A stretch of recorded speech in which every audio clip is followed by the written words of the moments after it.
Welcome to Paranormal Palace Radio, where truth equals reality, and truth is often stranger than fiction.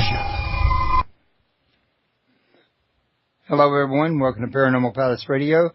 This is your host, Royce the Redneck Radio Man, and joining me today is my co-host who's been helping me out, Jerell Riggins, and well, John Strobham's also been helping, but he had somewhere he had to be today, so he's not going to be able to join us.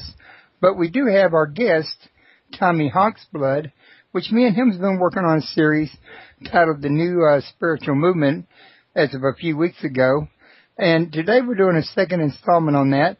And one of the areas he wants to talk about is the, I think it was the dark spiritual light he just said. Did I say that right, Tommy? The darkness before the light. The darkness before the light, and I apologize for that.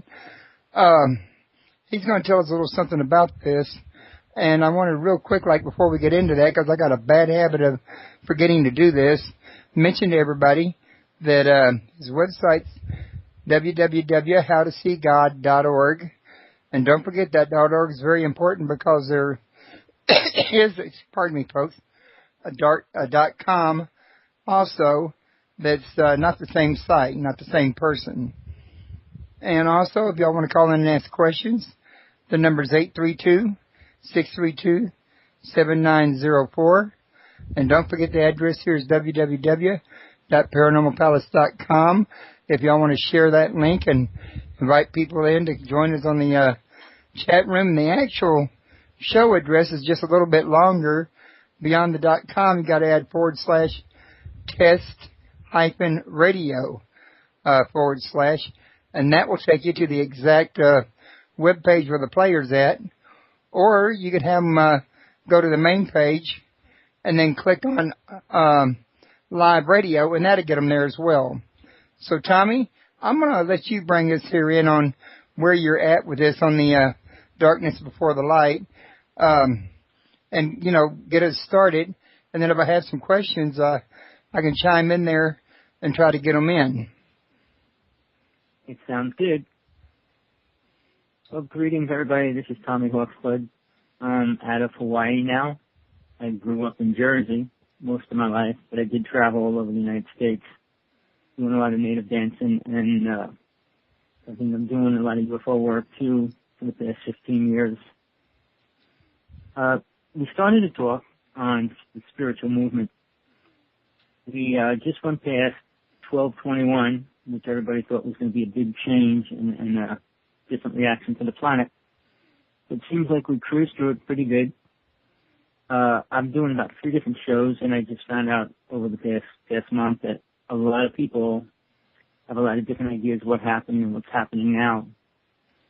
I do want to say a lot of the stuff that's coming out is really great stories.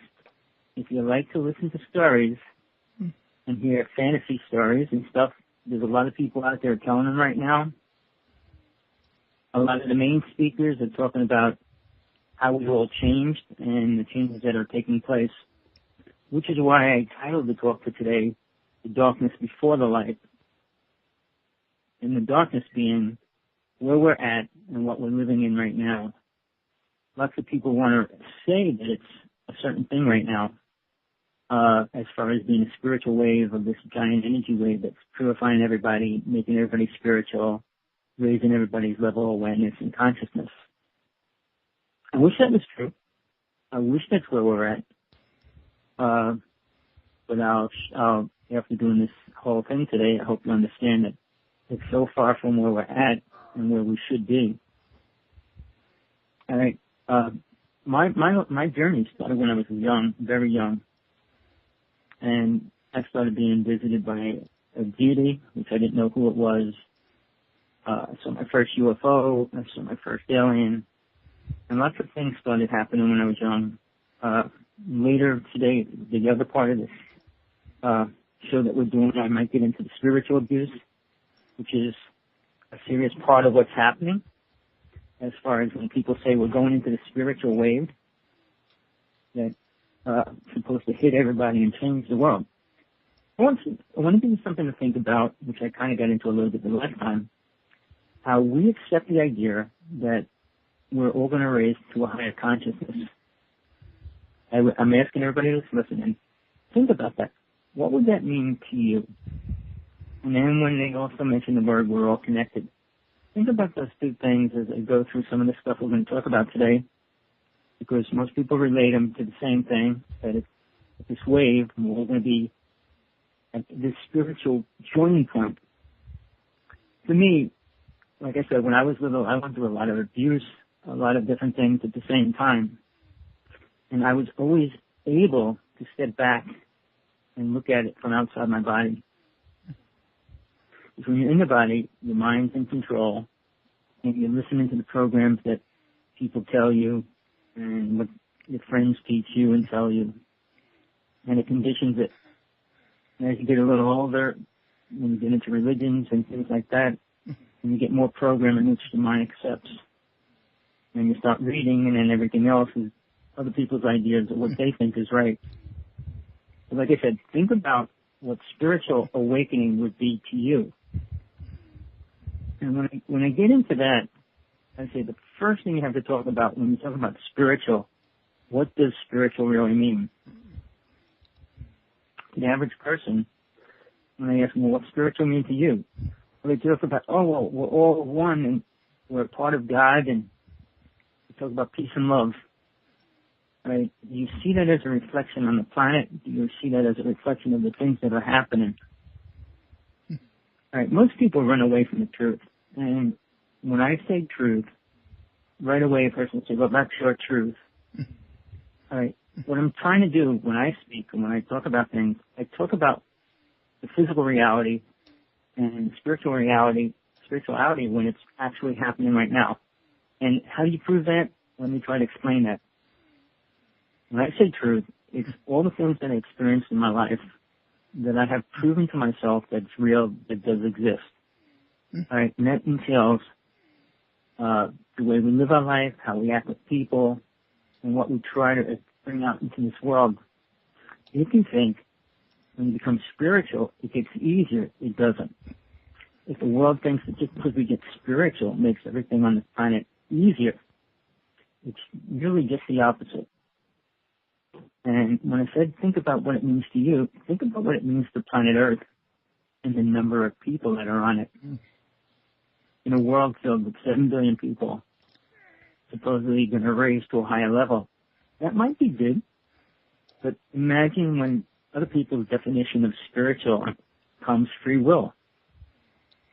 And everybody's idea of free will is a little different. But in reality, again, I say the real place, planet Earth, the laws of free will are guided by the laws of the state and the country that you live in. You could say and believe anything you want, but you just can't do them or get caught doing them. So with that, when you go into this world and you say, I'm becoming spiritual, what are you really becoming and what are you doing? For me, it's been a long process. I'm 60 years old as of December. And I have to say, I went through many religions, many different paths, and studied with many different shamans, medicine people, and spiritual beings on the inner worlds. So my teachings aren't as grounded to a book, static book, or somebody else's ideas of what should be. Now, teachings that are in the Bible, that are also in like the Emerald Tablets, are probably the most important to the planet. Not because they have really good information, but because they're accepted by most of the people. And ideas become religions or passed by the amount of people that accept them. Witchcraft was not really accepted for a very long time. And I know when I was young, my friend that I was involved with went to court, and they actually overturned the court system in Jersey, making witchcraft legal and classifying it as a religion. I'm not saying I don't know how the laws are right now in the United States, but I know there's some states that are trying to pass laws to stop psychics from doing their work. I'm not going to say whether it's good or bad, because there's many false psychics out there and people claiming to be that, which is not a good thing for the world or people that go to them. Let me just inject this here. I was a magician for 25 years of my life, stage magician. So I learned a lot about the illusionary world, the people that they accept. Most magicians do many magical tricks, and people think they really do them. And the only reason why is because they don't know how they did them, so they assume that it's real. But for me, I was able to look at any trick and figure out how it's done within a day or two. If I couldn't figure it out right away, I would put it on a piece of paper, draw it, and I'd be able to see through the illusion. Why I say that? I was a magician for 25 years.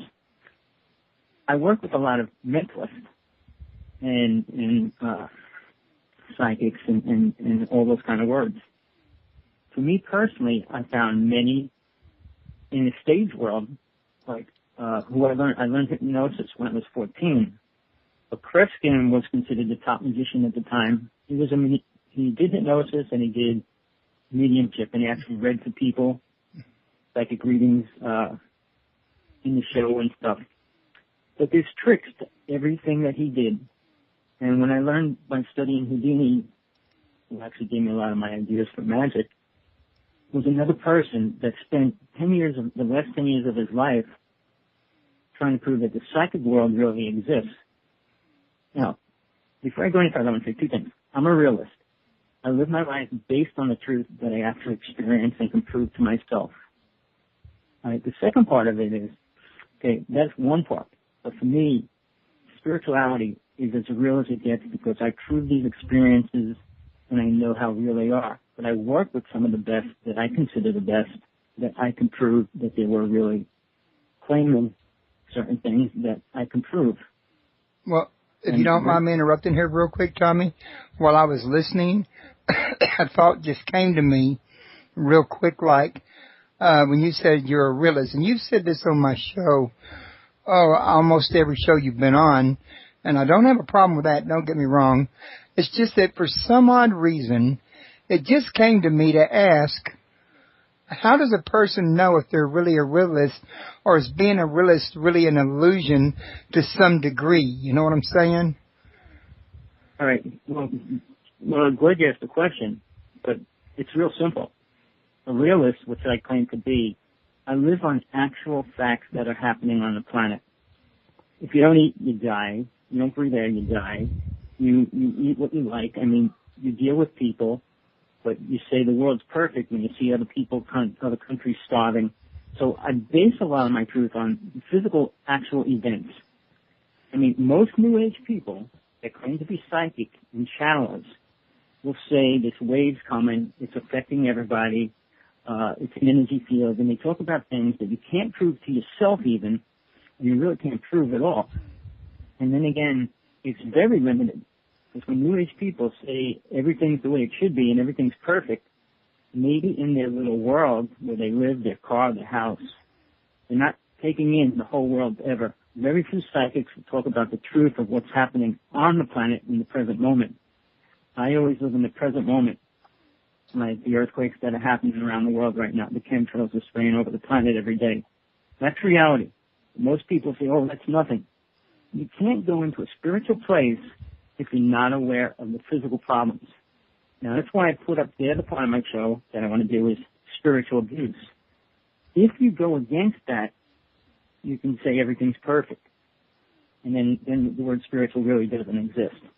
Because when everybody says everything's perfect, in the world, the 4% of the planet that are rich and healthy and live in a house, have food and everything, doesn't compare to the 94% of the planet that's starving, don't know where the next meal is going to come from, sickness, have no idea about government as far as other people's governments, religions, other than what's right there in front of them. When I say a realist, I'm not creating imaginary ideas. Yes, I had many spiritual experiences, but they don't change how I talk about what's happening. Again, when I mention spiritual abuse, it's what people do in the name of being spiritual or religious that's tearing the planet apart. Now, in the New Age world, which is most people that are in it, believe that the Bible is not real. It's a dogmatic book created to control people. I'm not going to say I'm not going to say how I agree with it. I mean, I want to explain this first. They believe that the whole Bible was created, and it's not a real story. Now, and I'm kind of like that myself. Sorry for interrupting, but I'm just thought I'd throw that out there that from my research, I kind of tend to agree with that group of people. Well, here's something, I don't want to get into too deep, but like, I was on a show yesterday, and we had this big name speaker talking about how religions are false and they're going to be slowly taken away, the idea of God's going to be stripped away. And I said, for non-spiritual people, yes. But for spiritual people, it will only grow stronger. Now, on the Bible was written by people that wrote stories for other people. Jesus' followers couldn't even write, so only one of his followers could even write. So most of the stories were translated by other people later. All right? And when somebody else tells a story, it's different. Now, when Constantine tried to put the Bible together, we had 40 Gospels, and he chose 4. And those 4 are a lot different than the other 40. If you go into Doubting Thomas's, Mary Magdalene's, and Judas's, we'll see such a different teaching. So never mind when Constantine worked with a bunch of people to put this together, they decided to create some kind of boundaries where they can keep people in control. And that's why the Bible was created. But, I mean, I don't want to debate that all the facts are real or not. Now, physically proving, again, I say a realist. I base my thing on truth. The scientists have proved that, okay, when Sodom and Gomorrah happened, the reason why it happened, I mean, it wasn't like some alien stood there or some spiritual being shot bolts of lightning down. It was a meteor shower that bombarded the planet, and they actually proved that. The same as in Moses' time. They proved how the different things happened. Not like it was an angel just spreading gas over the planet, killing all the children. Those things were actually proven by the land area, the resources, and the time checking on those resources. So here's what I'm trying to get at. The Bible has a lot of facts in it. I agree with that. They do get twisted and rearranged for somebody else's benefit, or whoever's writing the story. Again, I became aware of most of my past lives, which I think is very important for most people to do. And if you're not aware of them, you have a lot of knowledge you won't get until you reincarnate a bunch more times. That's an important point you bring up. I mean, because the Bible... Oh, go ahead. I'm sorry, Tommy, I was going to say it's an important point you're bringing up. I wanted to get it while you were there because you might forget it later on. But a lot of people can tell you that the Bible, they believe in, the Bible teaches against reincarnation, when in actuality there are some places that allude to, reincarnation. So bringing up the point of reincarnation in your past lives is, I think, an interesting point while you're on the subject of the Bible, in other words. And I wanted to bring that up to you, see if you wanted to elaborate on that, past it more. Well, that's very important because if you don't believe in reincarnation, you never will perceive all that information that you already attained. So the people that say reincarnation doesn't exist, see, that's where you can say, well, that's a New Age thing or that's this. If you listen to the stories in the Bible and try to read through them, when they met with angels, even when Jesus died, was killed, and he came back to visit them, how did they really see him? What was really happening? That was Jesus' teachings that were never put in the Bible. It wasn't like he became a solid body, came back, and stood there so they can touch him and all that kind of stuff. The story was kind of rearranged for people to understand it. Because Jesus' teachings were kind of like outward in the Bible, because basically, I don't want to get into that right now, but those ideas of what was really happening as far as soul, spirit, death of the soul, reincarnation, right? If you want to use a word, reincarnation means the soul coming back. But if it doesn't have a physical body, all right, which Jesus did come back as, without the physical body, how did these people see him? The physical senses could not see him. It was their psychic senses that were able to see it. And that's what they had awakened. So Mary Magdalene had to spend a long time, well, a period of time, trying to teach Peter how to do this contemplation, and he didn't want to listen to it because she was a woman. Finally, he decided to, and that's when he actually met Jesus again, because Jesus was teaching about soul travel, being able to travel, to be with soul, to be aware of it. And if you go into all the rings of light they put around them, when somebody's a spiritual being or a spiritual person, that aura gets bigger and bigger by how spiritual they are. And again, all these things are hard to say to somebody that doesn't have the experience of stepping out of their body or becoming aware of their past lives. I mean, a lot of that's limited. Not saying that it's wrong or false or fake or make-believe. Just because you don't experience it doesn't mean it's not real. I mean, I'm at the point, if I didn't see a UFO, if I didn't see an alien, if I didn't see a Bigfoot, would I believe in them? Yes, I always did. And maybe that's what allowed me to see them when I did. Because when you spiritually open your eyes, you can see 1,000 times bigger, greater, more than you can when you don't use it. If you use the mind's eye, which is limited to the two things that are in your head called eyes, you see very little. You see one veil, and there's multiple dimensions existing and going on and different things, and you can't see that with the physical eyes. Getting back to being reincarnation, when I became aware of my incarnations, I always checked out a lot of the information as much as I could, but then I pieced it together with what's happening now, what people say. Now they're talking about the Anunnaki, and they're talking about this race and that race. And if you start with Atlantis, which wasn't the true name, because they didn't have too many words in Atlantis. They spoke telepathy, and it wasn't like they had 1,000 or 2,000 words to use on a daily basis. But the energy was there, getting into the spiritual side of things, which we lost. And when Atlantis went down, there were 9 races. 5 races left the physical world because they spiritually grew. And they are the races such as the blue race and the green race, the white race, the crystal race, I should say. The 4 that stayed, black, white, yellow, and red, were less spiritual. Yes, they were. They were farmers and miners. That's all they were. It had nothing to do with spirituality. That word became, it started growing on people rather recently. In the old days, I mean, when they worshipped statues and things, what spiritual things were going on? Plus, they were worshiping aliens. So if you consider that spiritual, when all these other stories were created, to turn around and say that's what Jesus was teaching, or even Buddha, is so limited. Because when you start understanding what they actually taught and what the results are, if you can bring them into your life, you can help change it in a great way. Getting back to this idea, here's what I want to put out there today. The darkness. The darkness is the other side of every person that lives. It's the part that people hide from, the side of you that you don't want to face. Right? It's called the demon inside, or facing the dragon. There's a lot of words and translations in different countries how they talk about that.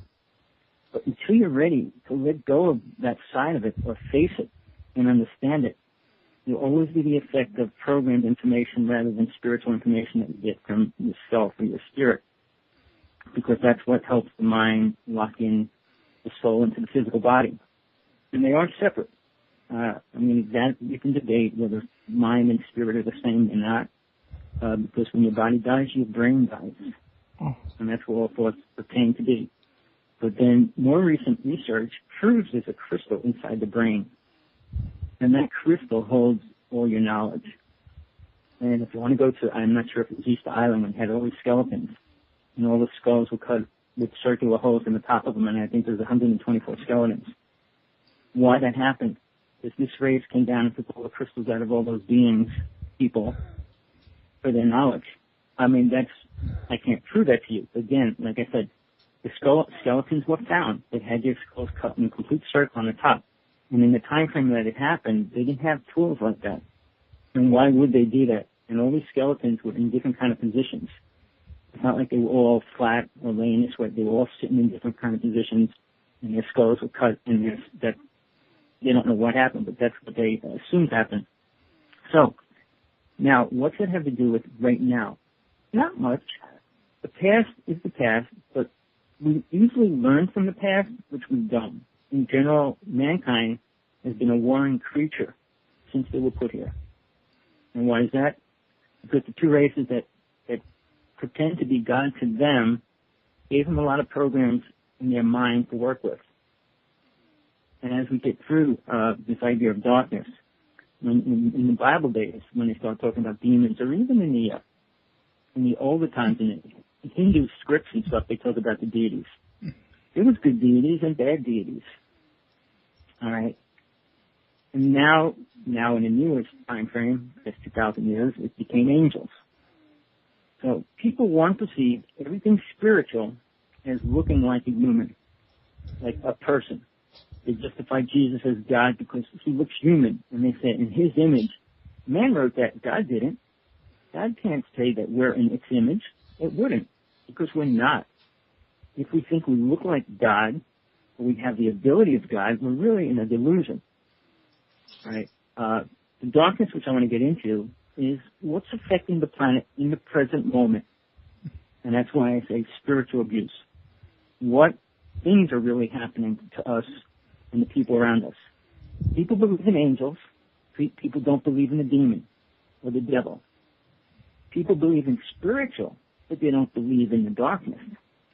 They try to hide from it. I use hide because it exists, whether you want to.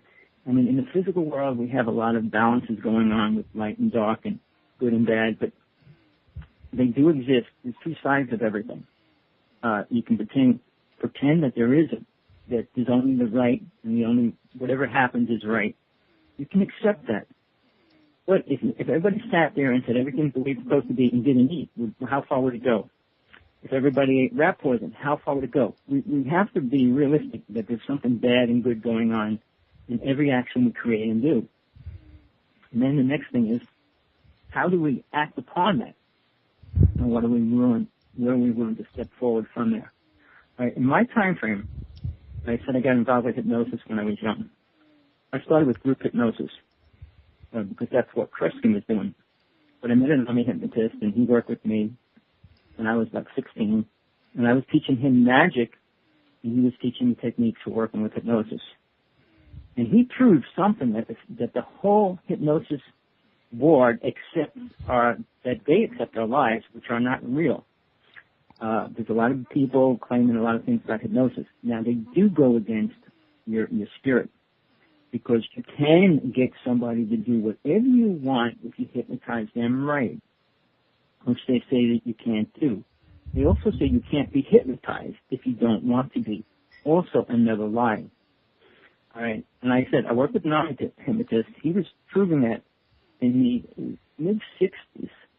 No, he did it sooner than that. Sorry. When I was working with him, it was later in the end of the 60s. He proved that if you hypnotize a person, they'll shoot their wife, or brother, or cousin, or anybody, if they're programmed with an idea that when you see that person, oh, it's not real, this is, and then government uses a lot of different words for that now. They'll even turn their back on their God. Yeah, but I'm saying it's being able to make them see something that's not real, giving them false implanted idea, which they accept as reality. All right, and that's real. I did it with my friends. I was hypnotizing kids when I was 14, my best friends, and I had them doing all the weirdest, strangest things, and I proved it to my brother. He goes, oh, you can't do that. And I said, watch this. Anything. So when you say you can't be, they always try to push that out there and things. Then when now, like the whole thing with the alien abductions, which I do a lot of work with, and psychic abductees and psychic implants, there's a lot of work that has been done, but most hypnotists will not go into there in the right way, because most hypnotists do not believe in aliens. If they work with somebody that says they were abducted or thinks they were abducted, you're going to try to make them walk through it and say that it wasn't real, that it was a bad dream, or you're going to just try to twist it. There are a few hypnotists out there saying that it's real and work with people with that. But then again, they're not truly founded in the understanding of what God is. Yes, I do totally believe in a God. I know it's real, and it's the most important thing in life and in the universe and everything. But the deities and lower gods, which people accept as gods, or have much more play with people and things like that. When a person's hypnotized and they were abducted, if you're not aware that these aliens exist or how to even deal with them, what their belief systems are, or with anything about them, how can you work with a person that's working with them? You really can't. So what I'm trying to say is there's a lot of things that I learned, and that's why I say I'm a realist. I learned by my experience, by doing things, and I do anything to prove it to myself whether it's real or not, how it will affect us or how it won't affect us. So when people say, well, hypnotists are this, it's a bunch of lies out there. So getting to the point when you work with a person, there's abductions from the government, there's abductions from aliens, and then we have spiritual or psychic abductions, which is from demons or dark-sided entities. So you have to be aware of them and understand them to work with somebody that's being attacked by them. So there's a lot of things that are going on right now. And an abduction, well, by all three, I should say, has risen to such a high level right now. I have one friend who does 320 exorcisms in a year. And that's a lot. That's like every day and sometimes 2 a day here and there. Is it fast? Some people can be done taken out of that problem very fast. Some people take a little longer. Remember, the original movie, The Exorcist, if you didn't see it, watch it. Because it's based on actual facts. It wasn't a girl, it was a boy, but the actual facts of what happened were real. The priest dying, the other priest dying, all those things. Because they were dealing with something, they did not know what it was.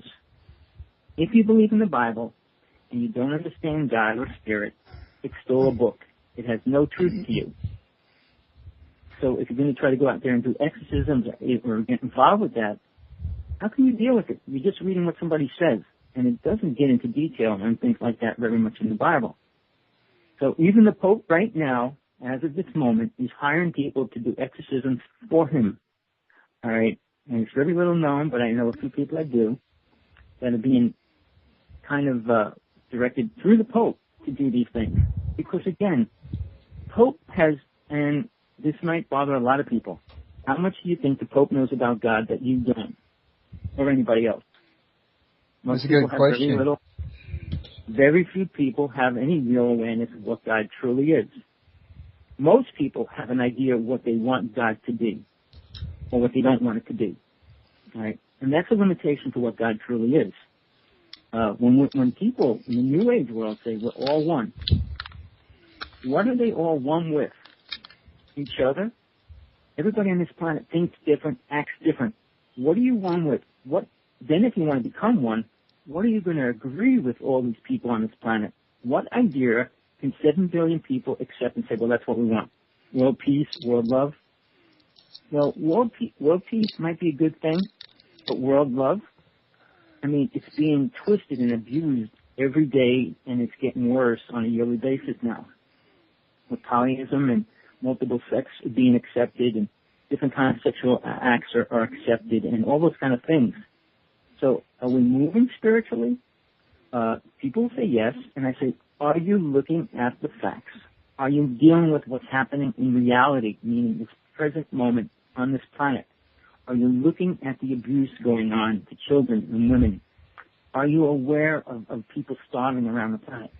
See, people base their teachings, as long as they got money, and if they got a lot of money, they can get whatever they want, as long as they live in a nice house and have a nice car. They put that person in the jungle for 2 months and then let them come out and see how they feel when they come out of there. They're going to feel a lot different. So that's why when I say realist, and that's why I say I am, how do you know if you're a realist? When you start doubting all these stories that you heard and want to prove them. You want to find out, does God really exist? That's something you really need to do. What happens when you die? That's the most important thing any soul can learn in the present lifetime. Because without that, dying is the most scariest thing. And then again, you have no awareness of anything that's going to happen after. And if there is anything after you die. Yes, like I talked about this last time about how we need spiritual exercise to work with. That can put you in tune with that energy and learn how to do that. And I said, you need to do that before you die. And out of that Near-death experience puts you in an out-of-body experience. And that takes you one step closer to understanding spirit and the inner worlds. Without that, it's like trying to describe a spaceship on another planet to somebody that to a caveman that never even saw a car. How do you do that? And then the words don't even ring true to this person, because we create words as we create inventions and techniques. But as they say, we move forward spiritually. We're creating a greater science of the abuse of the planet. Even though all the New Age people say, well, we want organic food. You want organic food in a chemically sprayed world. How is that possible? You have toxic water on every part of the planet. How are you going to have pure water? I mean, we talk about these things. I'm not saying you can purify the water. You can purify the air. But as far as like in sealed tight rooms, completely closed off, like the underground bases that the Army has and secret organizations have.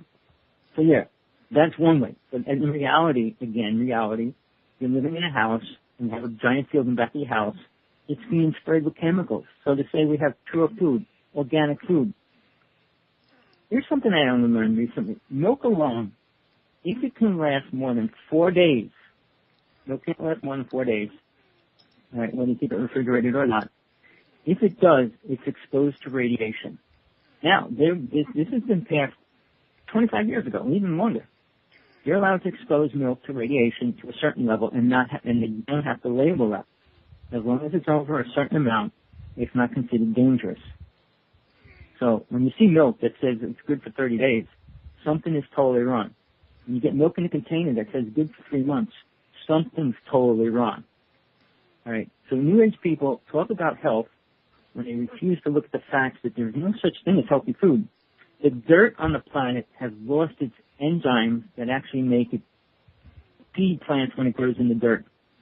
That causes vegetables and plants to lose anywhere from 50 to 70% of the actual vitamins and minerals they have. So if you look back 50 years ago and take an apple and compare it to an apple today, you will see how deficient the apple today is compared to what it used to be. In the old days, they used to say, eat an apple a day and you'll live forever. And that was then. It's not the same truth today with the way we contaminated the planet, which is a very scary thing because all these New Age people believe that everything's perfect, everything's healthy. It costs a lot more money. Is it more healthy? Well, that's, again, like I said, you really have to analyze the food, have it checked for any kind of deficiencies or how strong any vitamins are really in it. Whatever foods you choose to eat. So I don't want to get into food too much, but when we talk about like how we're moving into the spiritual world, and spiritual people talk about organic food and all these things, but we have to deal with the population. Again, people don't want to hear 7 billion people's ideas of what's happening, because most people have no idea. But in these other countries where they're being bombed and killed and stuff like that, do they have any idea? No. Do they have an understanding? No. Are they waiting for organic food to be delivered? No. So we hear people that have money to talk, or people that pay these people to talk. Now, I just wrote a letter to Al Gore yesterday. All right. If anybody knows anything about Al Gore, he came out with the word global warming. He was given that word from somebody else. And that person was involved with the United Nations and stuff way back then, and he was thrown out of the country, and he's in another country, he can't even come back to the United States. But he was the one that started funding Mr. Al Gore to go around and promote global warming. Al Gore has been doing, people accept him as like the key authority on global warming. Very few people wanted, Jesse Ventura did a show on him, which people should check out, what the true story behind that is. And what does global warming really mean? Absolutely nothing. It was a created word to make money. Al Gore became a millionaire on this word. Except, Mr. Al Gore doesn't talk about the serious problems which are causing global warming. Why is that?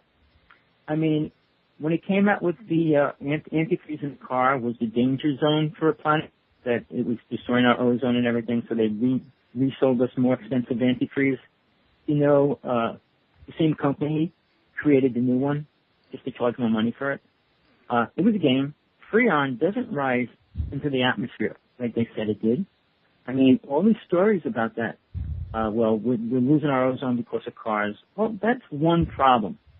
Emissions is a problem. It's only a small part of it. So we don't talk about the HARP system. We don't talk about the chemtrails. Why not? Because they're the ones that are affecting the weather. They're the ones that are changing the weather. And when they increase volcanoes or earthquakes, it causes more problems that increase the changes, like the water conditions in the ocean and things. So Al Gore doesn't talk about the problems, just the places where he can make money or people can make money off of it. Like corporations that pollute just have to pay more money when they pollute. They don't close them down. Even in Hawaii, we got two sugar mines, manufacturers. One of them's super old, and there was a brand new one. They were able to go and get an order against the new one because they don't have the right filters on it and everything, but they can't make them do anything to the old one. And that's the one that's putting out this black fog and toxic air every night, and it's polluting the ocean. I mean, if you go over to the one side where the water actually goes into the ocean, it's so gross. So here we have this horrible thing going on, and people override it. And when we talk about global warming, which is the spiritual New Age people's really important thing, we're going to help the planet. The planet needs no help. The only help the planet needs is us to leave it alone. And what I mean by that, we talk about spiritual awareness. When we close off a river or we stop all the streams, consider that like the blood flow of your body. When you stop and dam up waters that's supposed to be flowing, it changes that part of the planet. So mankind has been destructively changing environment, building cities on top of ground and things. It's a different kind of pressure. It's we extract all the oil out of the planet. All these things, when people talk about being spiritual and we become more aware of what you're doing to the planet, if you are, you go back to the beginning and live in peace with the planet. It means live where you live, eating with the fruits and vegetables, whatever grows there, and stay that way. You wouldn't be building cities and building spaceships and all these other things. So when people say they want to become more aware and grow in consciousness, what consciousness are they going to grow aware of? On the other hand, they don't want to accept that there's a real God up there. Very few people want to realize or understand what God is. Just a pitch. When I wrote my first book, How to See God, I put it out there because people really need to at least think about that and work on it. Not the idea that we're all one and we all are God.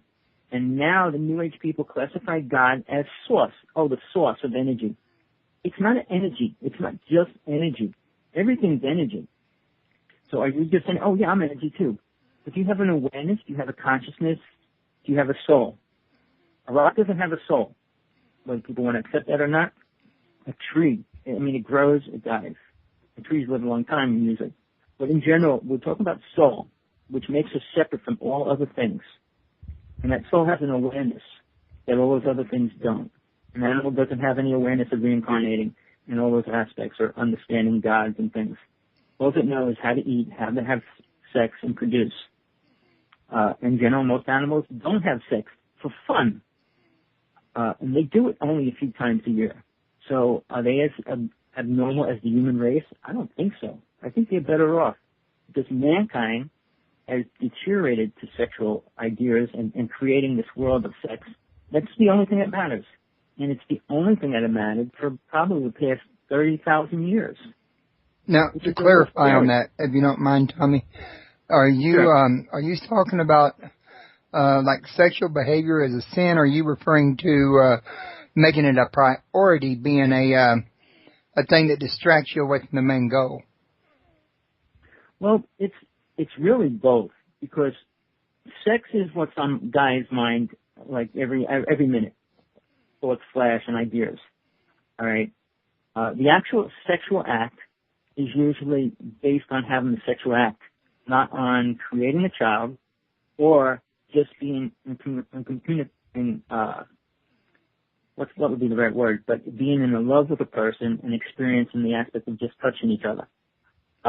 Now, everything's based on sales, which is based on women.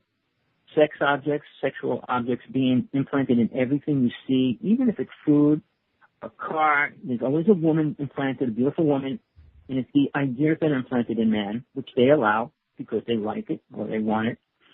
Going back to the sexual ideas that we're allowed to have and do and create.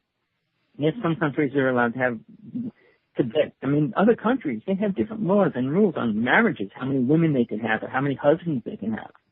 But in the United States, basically, we're supposed to be 2. And now they're changing that to having 2 males, 2 females, whatever it is. So I use a word, and I call it morals.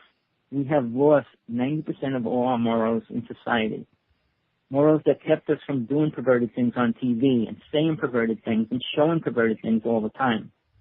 I mean, you can't watch a TV show without seeing somebody go in the bathroom or, peeing or farting and all these things that are pushed on every show now for a simple joke or to make people, I don't know, it affects people because they accept it more.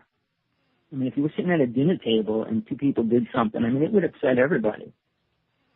So we're kind of watering our spiritual protection and our morals, which are very connected, to a world where there are none. The games they put out there for children to play strip these poor children of their consciousness and program it. And most of them are very bad. I don't know how many games people played or want to play or ever tried to play. They're, Grand Theft Auto race. 1, 2, 3, 4, 5. They're up to 5 now. And that's a game role in play. You can be the bad guy. You can be the good guy. You can go around beating people up. You can go around arresting people. It's just programming children to accept a different reality. And that's a reality without morals. When, what's those guys that did Jackass came out, they showed that you can do anything stupid and get paid good money and make it famous. And now that guy's producing a movie, he's doing lots of things. But we accept that. We laugh. We laugh at God, and that's what we're doing. As long as we allow our morals to be stripped away from us, the idea that there is a God, being filled with we are God, and that's a serious problem to the planet. If we accept we are God, can you play the role? Can you even fit into the role? Well, maybe the role that you create that your God is. Oh, God loves everybody. I love everybody. And here's a word which becomes very popular among New Age people, unconditional love. When you talk to people in that realm of what's happening, reality, all right, they say, well, we give everything unconditional love. I don't know who was the first person. I tried to find out who was the first person to say that. Who was the first person to bring that idea out to the world in a great way? And why is it accepted? All right? Here's where we can go back in time. When man created the idea of hell, for a reason, because when a man did something, in his consciousness, he felt something was wrong. How does he forgive himself for it? Well, he figured if he gets everybody else to agree on it, it won't matter. It'll be forgiven. So when they get a consciousness of people to accept something, like, oh, we're all forgiven, or we're all this, it becomes washed away. So rather than assuming that we're on a planet that is very close to what hell really is, we'll make it heaven. And get enough people to believe it, we'll call it heaven. So rather than call it hell, we'll call it heaven. Now, on this planet, and here's where you can prove it to yourself, on this planet is the only place soul, being trapped in the physical body, can experience and see horrible things, experience horrible pains on a daily basis. When you step out of the physical body, you no longer have the body, the nervous system, the mind, the nerves that go through every part of your body, bringing these feelings and emotions through it. All right? You don't have that no more. So if you were a spirit, not even a spiritual being, you died, left your body, how would I stick pains in you, or how would I burn you, or how would I do anything? Because you can't feel it. So the idea that hell is somewhere else is a delusion that man created because it wants to believe that it can be better. And by making the world consciousness accept that idea, they feel free of it. So in that term, they cut down on the idea of hell, which will make it another place that you'll go if you're dead. All right? And where would that be? Earth. If you were going to be put somewhere to suffer, you come back to planet Earth because you get old. Things happen to you. Everything on here. Soul doesn't change, except it just gets brighter with light. It's light. The more it learns and becomes, the greater the light around it becomes. But it doesn't feel pain. It doesn't go through that. So without understanding what soul is, how can you understand something like what God is? All right? There's a whole bunch of things that I'll get into with that too, but as far as the God thing, if you're going to experience God or want to, there's many ways to go about doing that. And the first thing is you need to learn how to step out of the physical body. I spent 25 years traveling different realms and places. Not that I just said I'm going to go wherever I want. I worked with angels and mind protectors for a few years, and they gave me more rights. And then you stand before higher gods, I call them little gods, which allow you to go to the next realm. When I say next realm, I mean the world beyond the astral plane. Every soul can go to the astral plane when they die. It's no great thing. It's not like it's hell. It's just where it goes to reform itself to figure out what it's going to go or what's going to happen to it in its next step. And a lot of that is not based on what they want, which most New Age people say, well, I can come back and do this, or I can. No, you can't. Soul usually moves forward, and as far as you become spiritually, you can take that with you, but you just can't become super spiritual because you die. Most people, and I say that because I deal with lots of people, and they say, well, the being that I work with and this, and they say these things, they have this ability to accept whatever they hear. And I'm really hardcore. I don't believe much of what I read, and I know much of its lies. And people say, well, that's just your level of whatever. No, when you start understanding truth, you can see beyond the illusion. And my second book is Truth Beyond the Illusion. Because when you're looking at illusions, you accept them as real at one level. And the truth never really changes. It's a matter how much or more open to it you become. All right? And by each level of awareness is the more you're willing to give up, the more you're willing to do to stay in that. Simple thing. All right. 10 Commandments says, thou shalt not kill. Moses comes off the mountain and kills a bunch of people, 3,000 people. Does that sound like he understood what he was reading or what he was even saying? All right. Then he brings these people to the promised land. And he walks them around for 4 generations, which means everybody that he took out originally died before they got there. All right. Again, when they got there, he couldn't go there. The story is not really put out in the Bible because Moses didn't want to put that out there. But funny, the people that got to the promised land killed everybody that was where they went to take it over. So we have these truths that are written in the Bible, and I had to debate somebody on that just recently because, oh no, Moses didn't do that. They walked into a spiritual city. No, it wasn't a spiritual city. And as long as you believe, and here's the worst belief that is, that if you believe planet Earth is spiritual anywhere, you're in trouble. It doesn't reside in the earth. It resides in soul. When people think they could walk the planet and find a spiritual city or a spiritual place, and at that time when you told everybody you're going into a spiritual city. Or holy ground, as I like to refer to it. Sorry, what was that? I said, or holy ground, as I like to refer to it. Yeah, exactly. Now, Native people classify grounds that are holy because they put their bodies, their skeletons of people that would die there, and that's holy.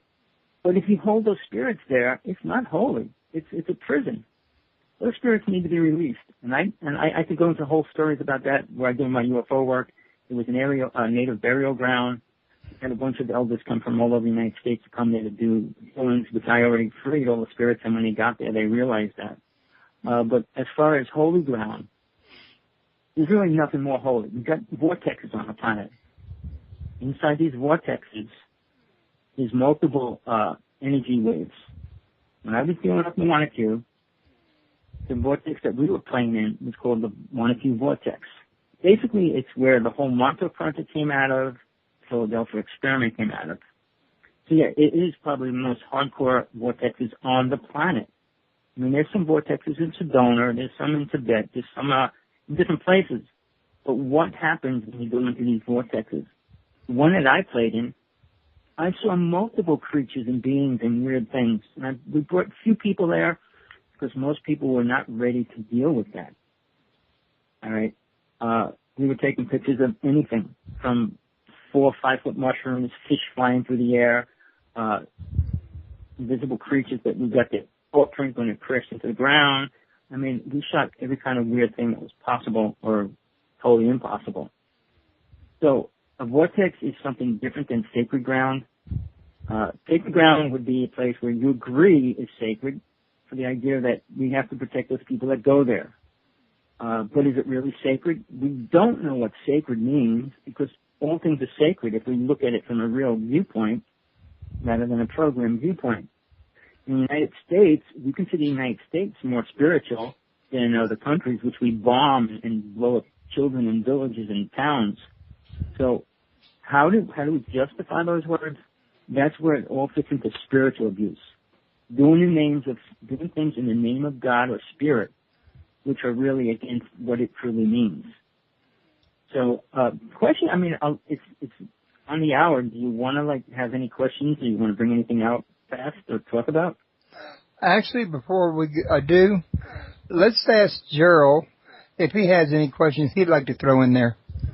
Well, I had a few, and I do have one, but most of them Tommy has addressed.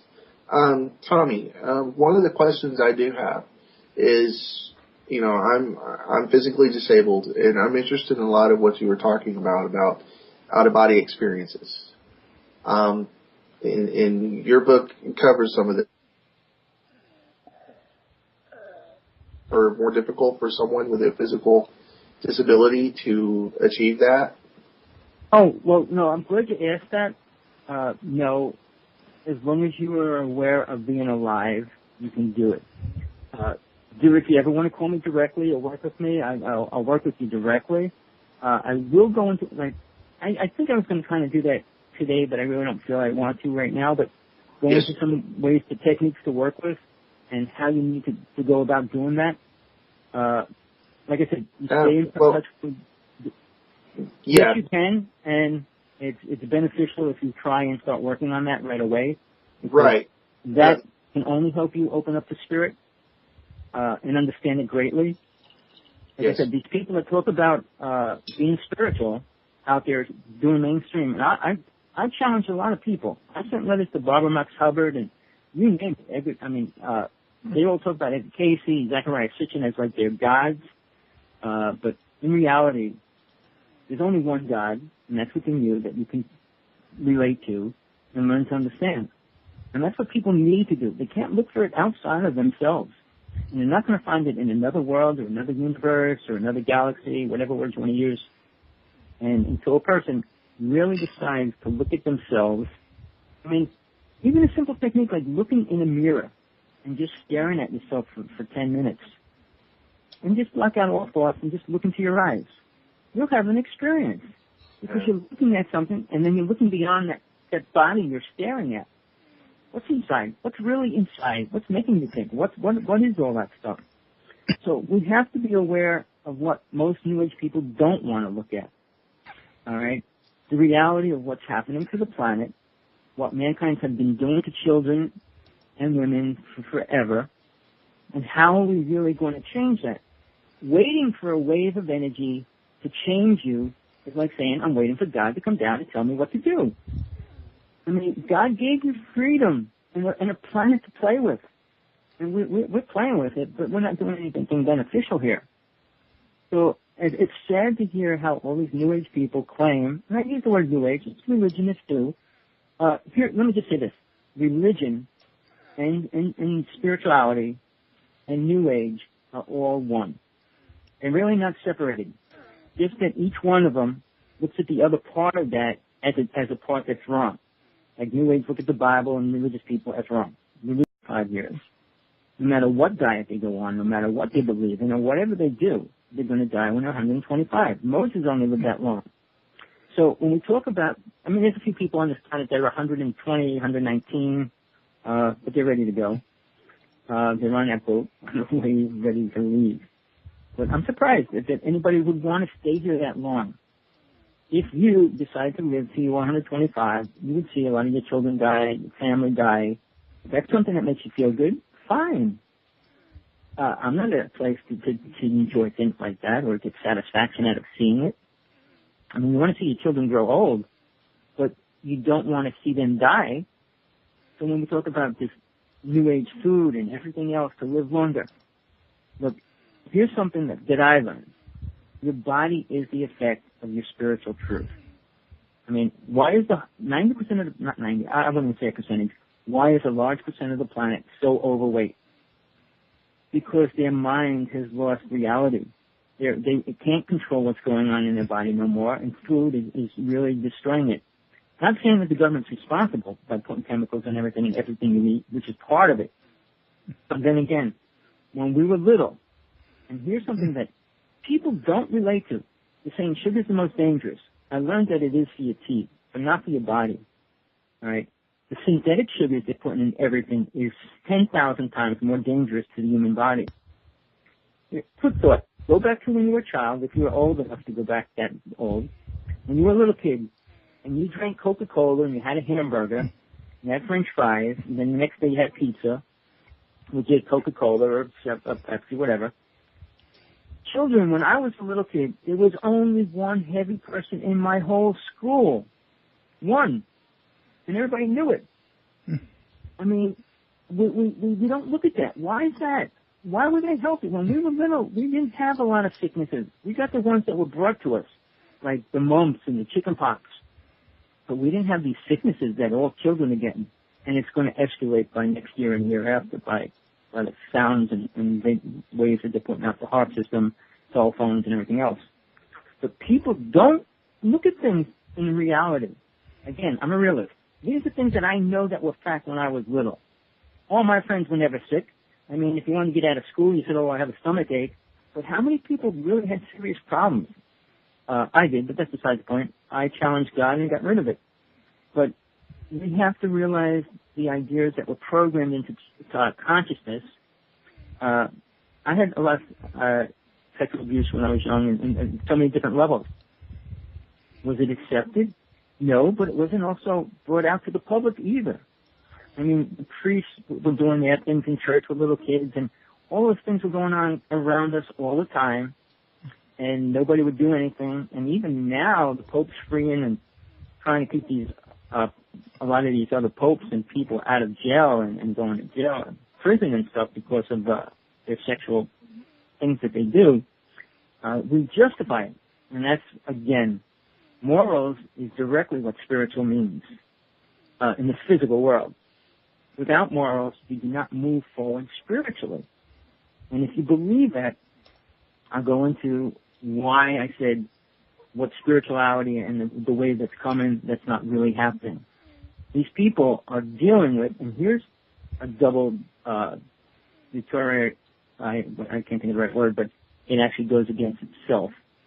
When a New Age person says they're channeling Gabriel or Michael, and they got this message for the world, listen to the message. There's never a message brought out, ever. All it says, we're here to help you, blah. Everything's going to be okay. Now, that's depending on who you are and where you live. But they channel Gabriel and Michael, and they are angels out of the Bible. Now, if you ask them if they believe in the Bible, they'll say no. I'll say, how can you work with an angel that's out of the Bible that you don't believe in the Bible? Because he's telling you things you want to hear now, or that angel's telling you what you want to hear? That's called ego. And I'll challenge any psychic on this planet in general. I mean, there's a few, very few. And I will challenge them in a debate or work with them at a psychic level to say, okay, prove it. Prove that you're dealing with an angel. And why would this angel come for you to tell us what? Give us something that the world would want to hear, that would need to hear it. I mean, God loves us, or we're all one. Does that help the world at all, at any level? The spiritual wave, oh, well, this wave's going to hit the planet and everybody's going to raise higher consciousness. To what? If you don't believe in God, you can't raise yourself to anything. Maybe to another higher ladder or a taller building like Tower of Babel. He thought he could build a tower to get into God. I mean, we're in this place, and you talk about where we're going and what's going to happen. you're dealing with Gabriel or Michael, I can say a lot of names. I know them all, what they preach, what they say they're channeling.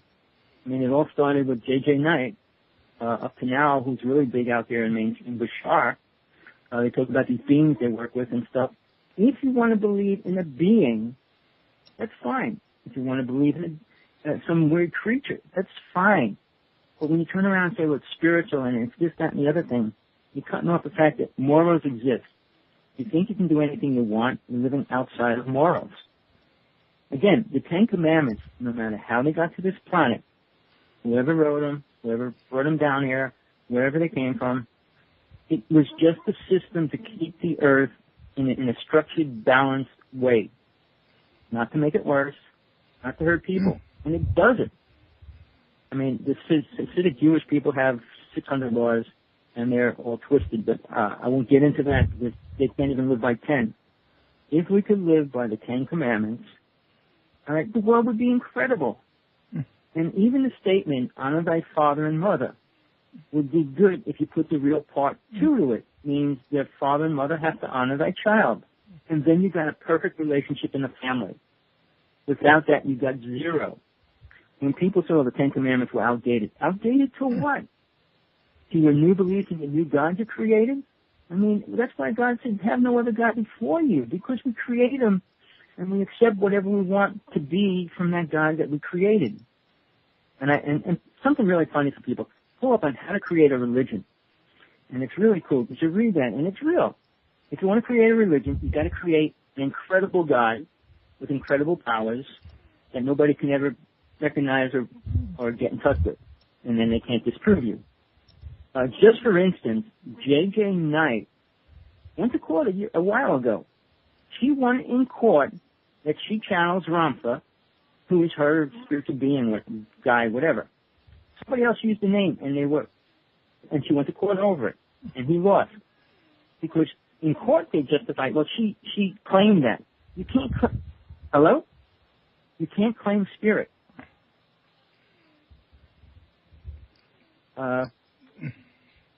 Sorry, I got another call, but I'm not going to take it. I was just trying to get rid of it.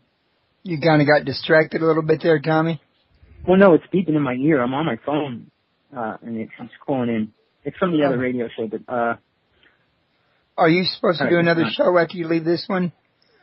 Oh, no. It was maybe tonight, but I won't because I'm a rebel.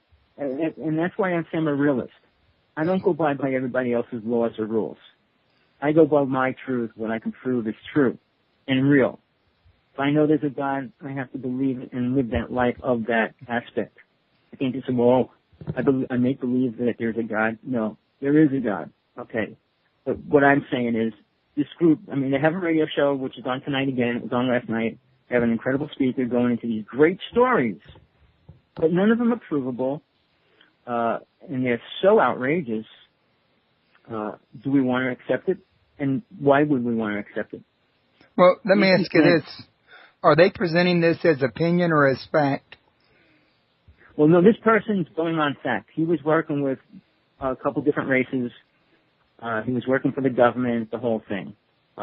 He got into detail, great detail about everything, and he's going to be doing it tonight. I was on a little bit with him, and then I got cut off because they wanted to ask more questions about certain things. I'm a rebel because no matter who's speaking about things like that, the 10 people with the similar experiences, they're all different. And the whole Roswell thing is confronted by like hundreds of people saying they have different stories of that and what's true and what's not. The fact is, we did shoot a ship down. We shot 3 down. All right, who was involved with that? Who was really involved? I don't know, but a good friend of mine who's going to come out with some really important information, and I'm trying to do a conference with him and a few other people, bringing out actual artifacts and proof that aliens do exist and everything else. But the fact that these people say these things with no proof and want us to believe it, which is fine. If you believe 10 out of every 100 people actually work with the government, was working with the Greys, was driving their ships, and there wasn't that many ships for all these different people to be involved and not know each other.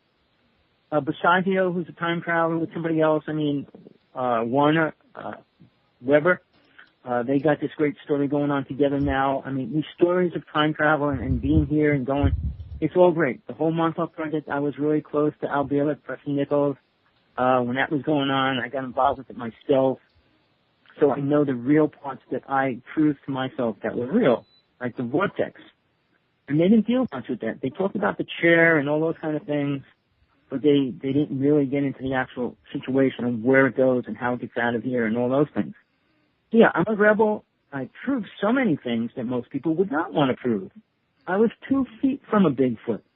So can I say they're not real? No, I cannot. I was 10 feet from an alien. Could I say it was real or not? Yes, I can. I saw so many ships from 100 feet or less, or less further, but some of them really close. Can I deny that? No. Were they government ships? No, they were not. All right. Here's something. I'll just throw this in real fast. If you're trying to prove something's a UFO or a government ship, the simplest thing I would suggest, how fast is it really moving? If you can see it, it's probably a government ship. Most UFOs do not travel slow. They do not. And if they do move, they move from one place to out of their solar system within a few seconds. Not minutes or hours or whatever. So when people say I've seen a UFO, a lot of the things they are seeing now are government ships that they created from UFOs they did shoot down. So with that, I mean, that's just one part of it that all these New Age people are saying, and trying to relate that these are all motherships and they come in here to help us. Funny, Tibet's being destroyed, other countries are being destroyed.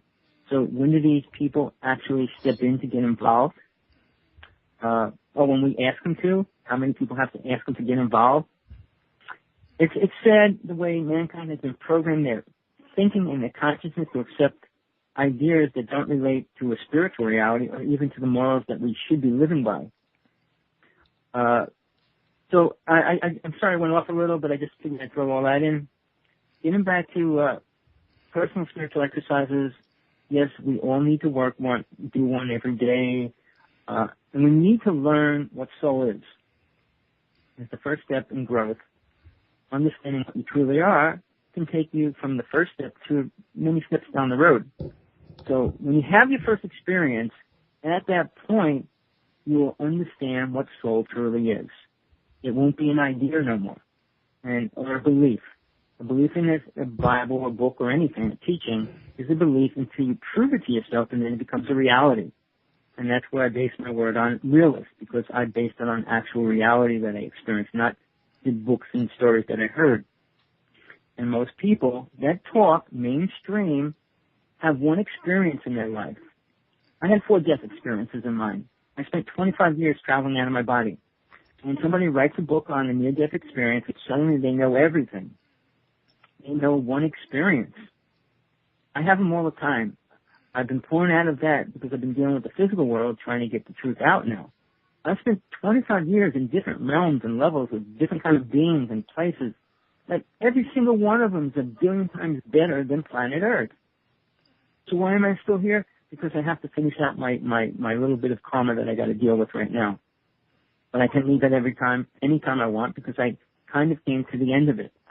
I'm actually working in Earth's karma, the karma of the planet itself, to stay here right now. But what I'm saying is, I'm ready to leave. And all souls need to be that.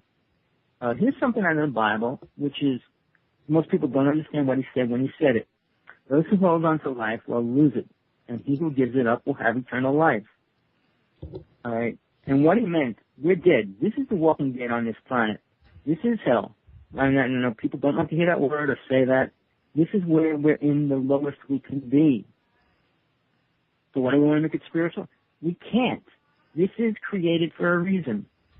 Without planet Earth, if you go to the astral plane, you can stay there for thousands and thousands and more years, or hundreds of thousands of years if that's what you want, without ever thinking about moving further than that. So yeah, this planet is the best place to learn to become spiritual.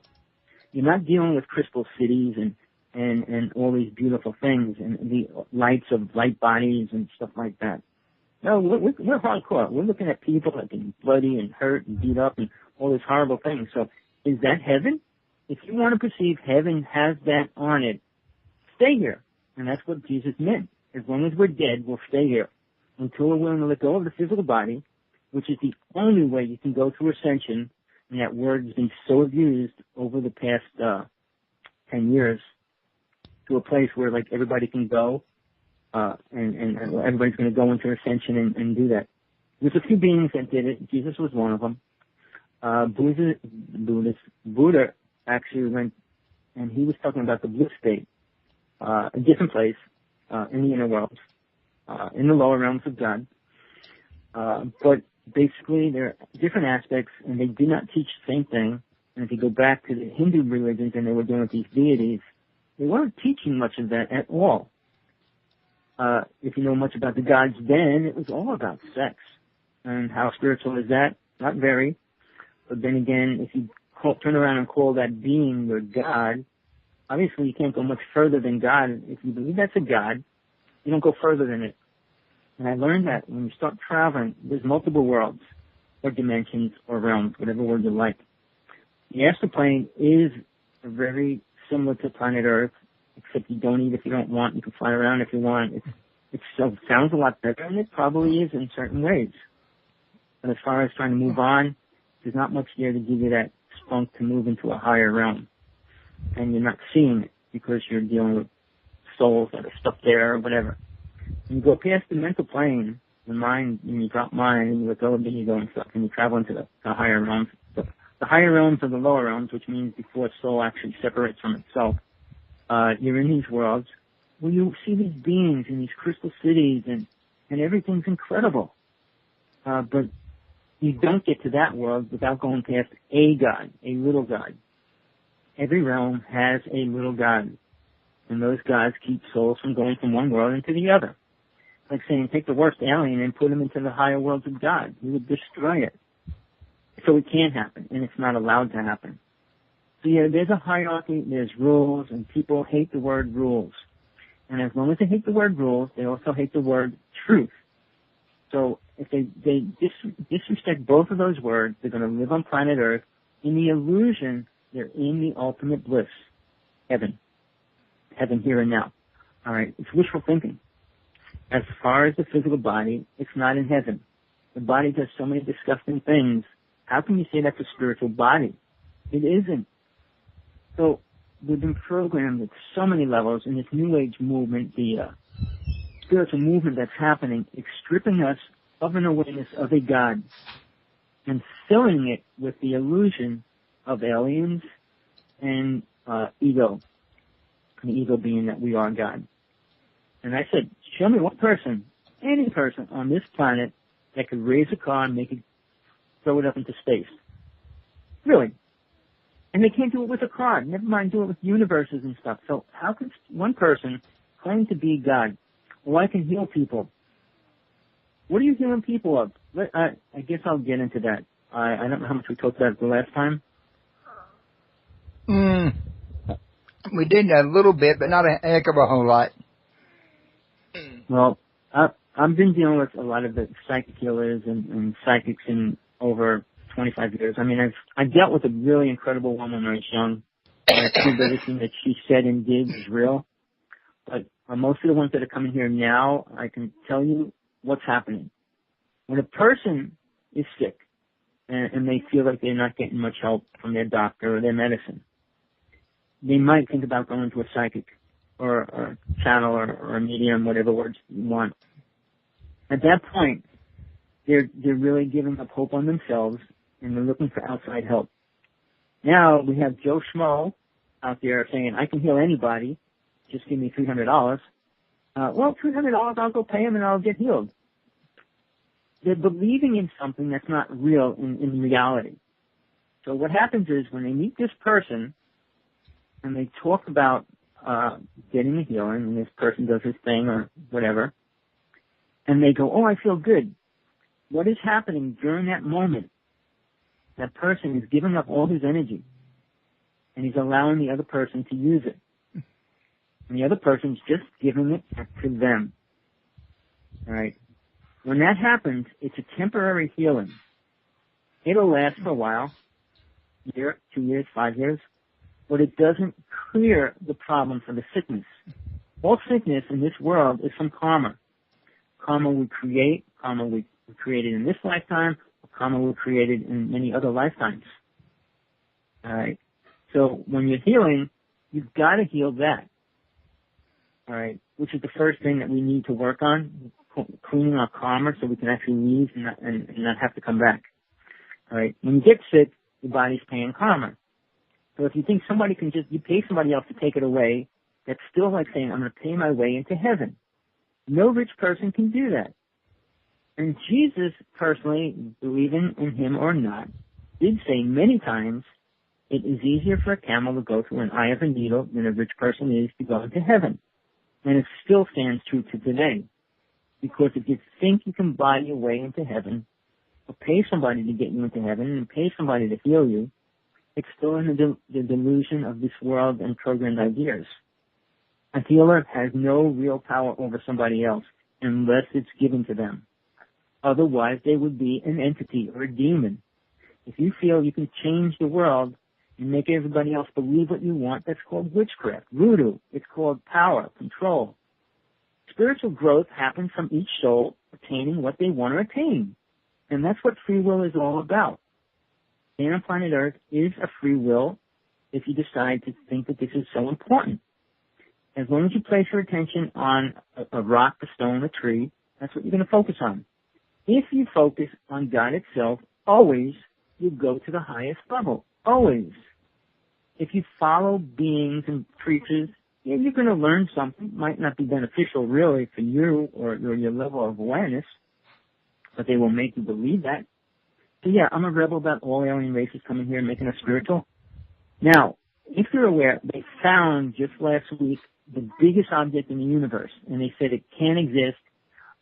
It's impossible to exist, that Einstein's theory was proven wrong again. But they're not going to be talking about it too much because they don't want to get into that aspect yet.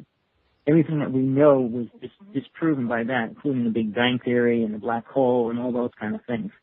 So where are we going? We create our reality by egos in this reality, what we want to accept and what mankind is forced to accept. Again, we have free will.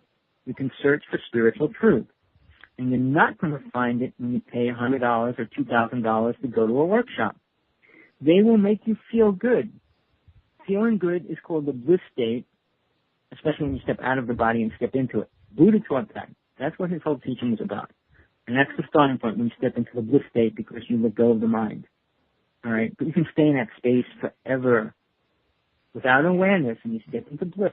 You're not aware that you're in bliss. You just enjoy it. You can stay there if that's what you want to do. I consider myself a spiritual traveler. I will go as far in as far as I can go. Even if God allows me to go further and further, which it does, you keep going there. So it's totally different than say, well, I'm going to attain and go some particular place. There is no particular place, especially in the worlds. All right? As far as the physical world, this planet Earth, that's as far as you can go. Get on a ship, get off of it for a little while, but you still got to come back. So we talk about ideas and programming. Spirit is free, the body is not. So how can spirit be free in a physical body? It cannot. Simple. And if you just look at that with a normal brain, normal thinking, and realize, I'm in a box, solid steel box, buried under the ground, concrete over it, where can I go? Nowhere. And the same with planet Earth. You cannot travel with that body. It's even to travel from here to another planet, it has to be put in a special kind of suit to get from here to there, which I don't even want to get into. But as far as when we talk about spiritual awareness and becoming that, are you willing to step out of the box that you live in? Are you willing to let go of all the programmed ideas? If you doubt things, fine. Whatever you want to believe in, you need to prove it. Prove that you go somewhere when you die is the first thing. And that should be the last thing you should worry about, because as you're getting closer to death, that's going to be one thing that you really want to prove to yourself. Because if it's 5 minutes before you're dying, and you have a belief system, so I'm going to go to heaven, it's not going to do you very much good while your body's shaking and shutting down. All right? If you're totally aware, you can just step out of it and be with your spirit guides, angels, and all that other stuff. So yeah, that's something you need to learn, and I suggest everybody should step through that phase to get there, to prove it to themselves. Again, my email address is hawksblood1@AOL.com, HAWKS1 AOL.com. I will reply. I do talk to people. I'd rather talk to people on the phone than emailing because I feel there's much more connection. And I do have a trouble. I have dyslexia and a lot of problems with writing and spelling, and it's just so much harder for me. So please, if you want to ask a question personally and work with it, I am always willing. I don't charge money. I'm not here to make money. I do give my first 2 books away to anybody that wants to read them. I just finished my 3rd book. I have it on some kind of ebook. I don't know how to send it out yet. As soon as I figure that out, I will send it out free too. I'm not writing to make money at any level. I feel that truth is not, you can't buy truth the same as you can't buy spiritualism. So my life is dedicated to the truth while I'm here, to bring it out the best I can and to give it to people. And to put the truth over on top of all the lies that are out there. Don't you have I'm sorry.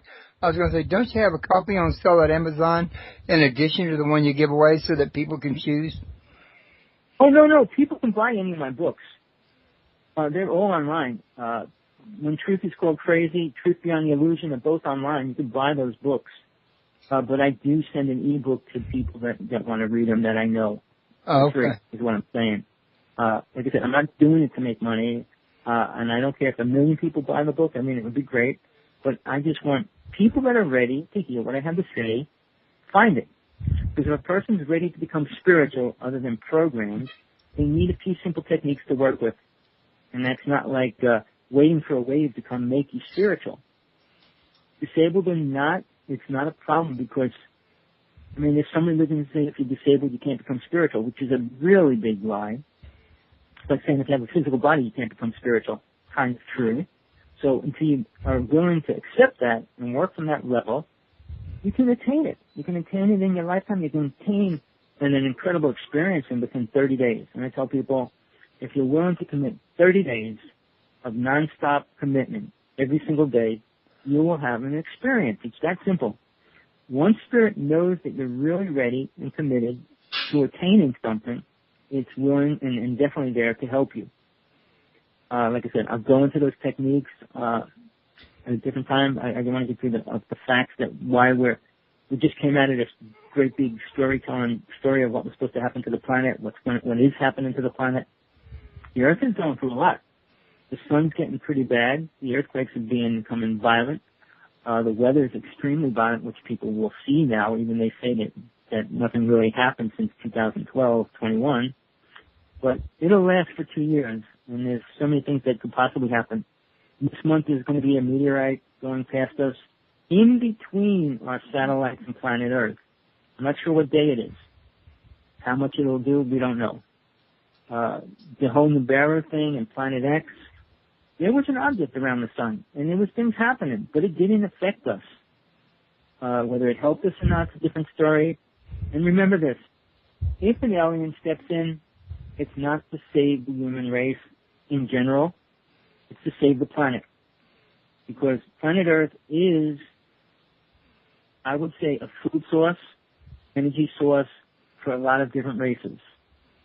DNA source, whatever you want to call it. We have a lot of resources here that aliens use. And that's why they would save the planet.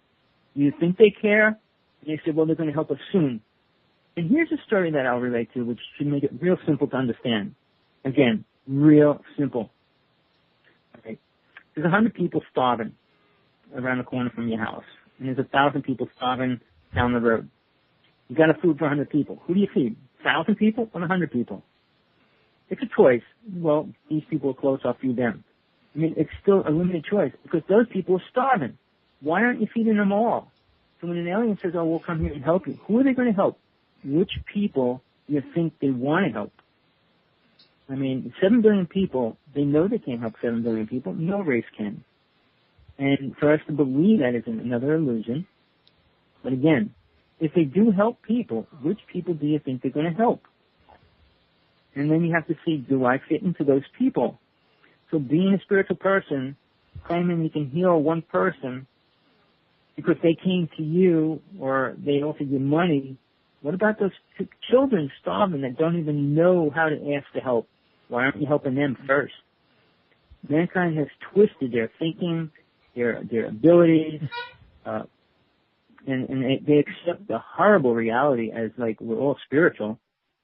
I wish that more than anything.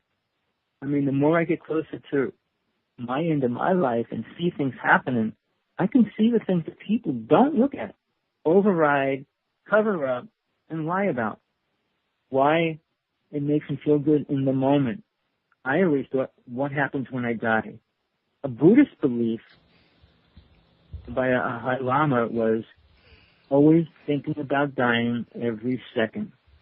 Because any next second that happens, you could die. Are you ready for it? Are you where you need to be to go through that? If not, why not?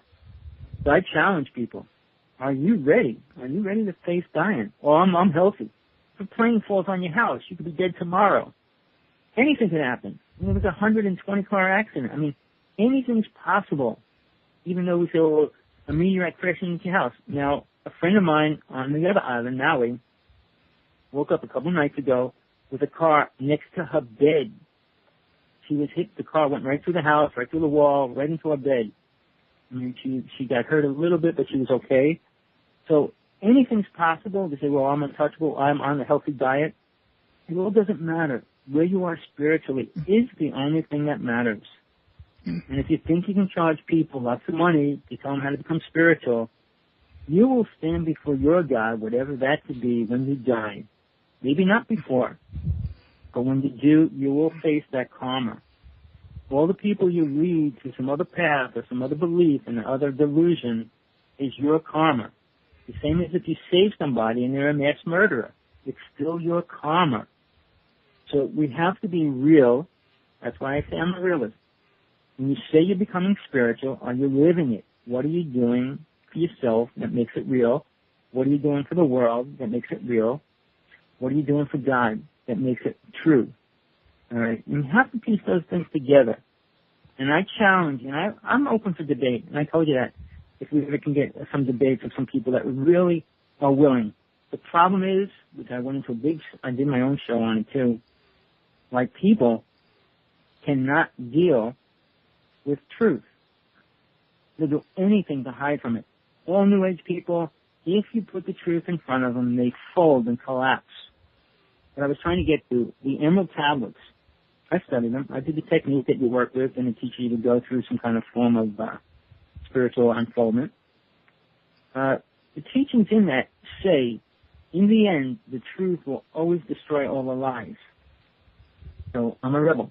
I'm putting the truth out there. People say, oh, it's your truth. It's not real truth. It's my truth. It's different. If you don't have truth, you don't have truth.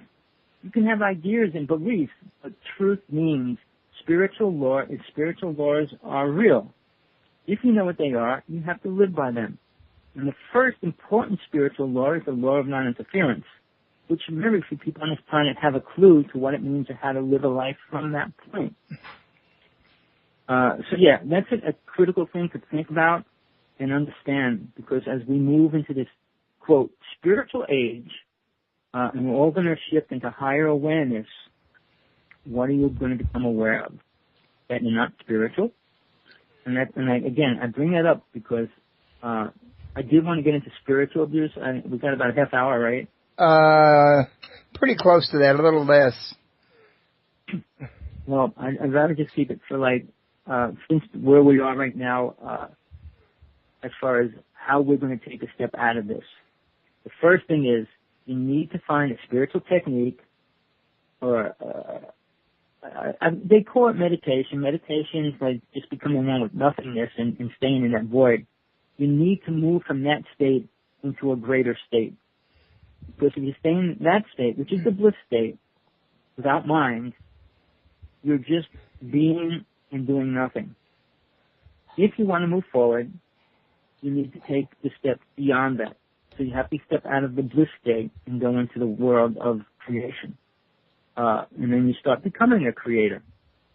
But it's only given to you when you can take a few steps from each level where you're at from right now.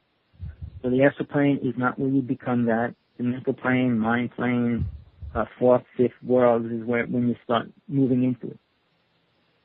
So when we take this step and we become aware of who we are, and you have your first out-of-body experience, you will know about death, and it will no longer be a thing.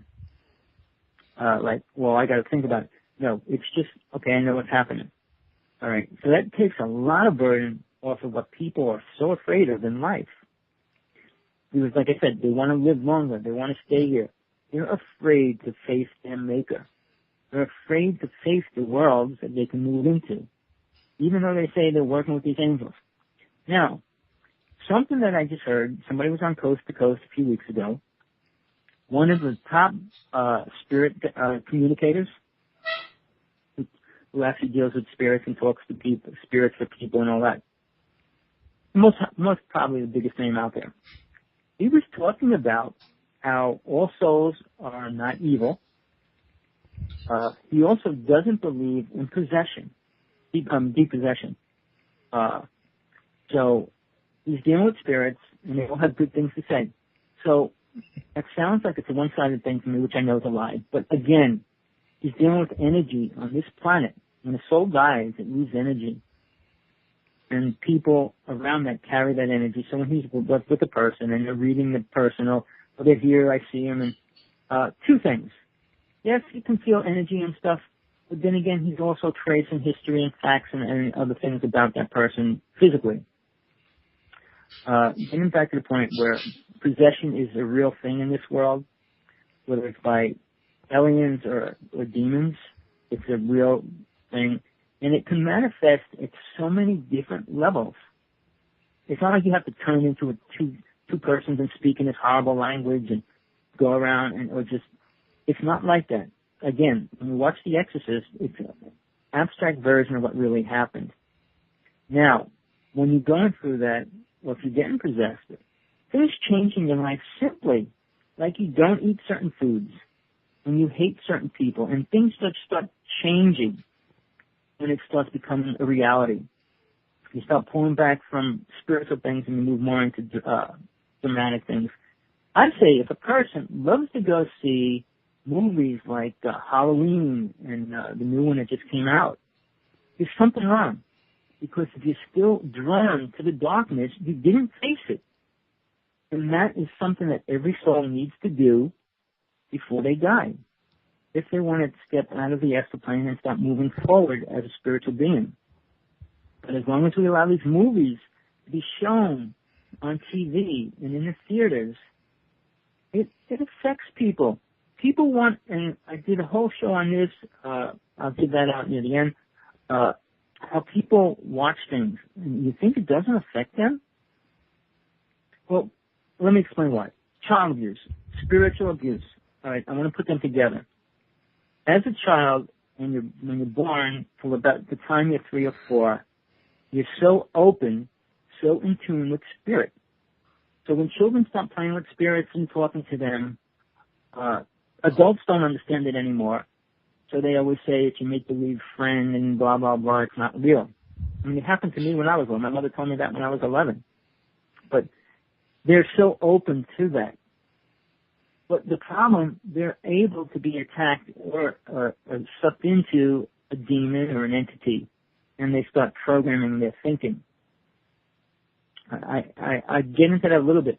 But when that starts happening, if the adults aren't aware, the child grows into that and then slowly becomes that. So when people say, well, how's a guy go out and kill people? Does anybody have a clue what goes on in everybody's individual life? No. Do they really care? No. Do they want to make a real reason for it to happen? Yes. Well, that's because he watched this one movie, or he ate this candy, or they want to specifically give it to one little thing. All right. I'll go into this real shortly. I had so many kinds of weird sexual abuses when I was young. All right. When I went to my parents, they don't do nothing. They didn't do nothing in those days. They didn't care. I said, well, be careful. Or they talk to a person and say, don't do that, or that's not right. But they don't give respect to children. Again, the 10th Commandment is like one of them. It says, honor thy mother and father. But the other part of that is parents have to honor thy children. All right. When a child's being in that really formative area of time is the most critical time for parents to be aware of what energy they allow into their house, or what energy is in the house, what they bring into their house, because it will affect the child, because that child's open to it. So to blame it on anything else at that time is so ridiculous. But by the time the child is actually reaching 7 and 8, they start playing games, and the games are reconditioning and allowing and opening that negative side even more. And then by the time they're 14, they go and watch these horrible movies, and it opens it even more. So they're slightly possessed. Like I said, repossession comes at so many different levels. You're not going to walk around as a zombie, or you're not going to walk around as a person with an axe, which comes to reality in the very end. I'm talking about when you become in that state. So, I mean, for weeks, why did this guy go out and kill all these children? Why? What made him? Do you think they're going to get the answer from a dead body? A child that's no longer here, that can't even tell his story? I mean, we want truth, and then if somebody starts talking, well, they got abducted, they're crazy. They don't want to hear the truth. And that's why I always use the word truth, and they say, oh, it's your truth. No, truth, the things that are real. Why we don't want to look at it. Why we don't want to know what really caused something to happen. We want to make everything be somebody else's problem, somebody else's fault. The fault is when two people, male, female, become together to have a relationship and have a child, they plan on it, or they should. Now, are these two people spiritual? If not, they're not forming a real relationship. And that we could cut that off and let go of that. But if they're really compassionate, loving people, and they want to create a spiritual relationship, which is where a relationship becomes a reality, and true, they have to be willing to work together and understand life and spiritual laws. At the same time, they have to learn about spirit. They have to learn what it is. Because most people, just because they get married and they say they love each other, have no clue about spirit or the truth about spiritual laws and things like that. So now they have a child. Are they aware of the energy that's in that house? When they go to a bar and they come home, or they go to a club and come home, do they know what energy they're bringing into that house that child absorbs? I mean, very simple things, and that's why I call it spiritual abuse. You can say whatever you want, but until you're willing to face the truth and what your responsibility to that is, are you very close to being spiritual? Again, back to the parents. They have a child 3 years old. They go out to a club, party, and come home, feed the baby, and start having sex or whatever. Where is the spiritual awareness that this child's going to get? It can feel everything. So, again, as they start getting older, the idea of spiritual truth they don't really get. And going to church is not the solution. One day a week, standing before somebody that says something is not how you become spiritual.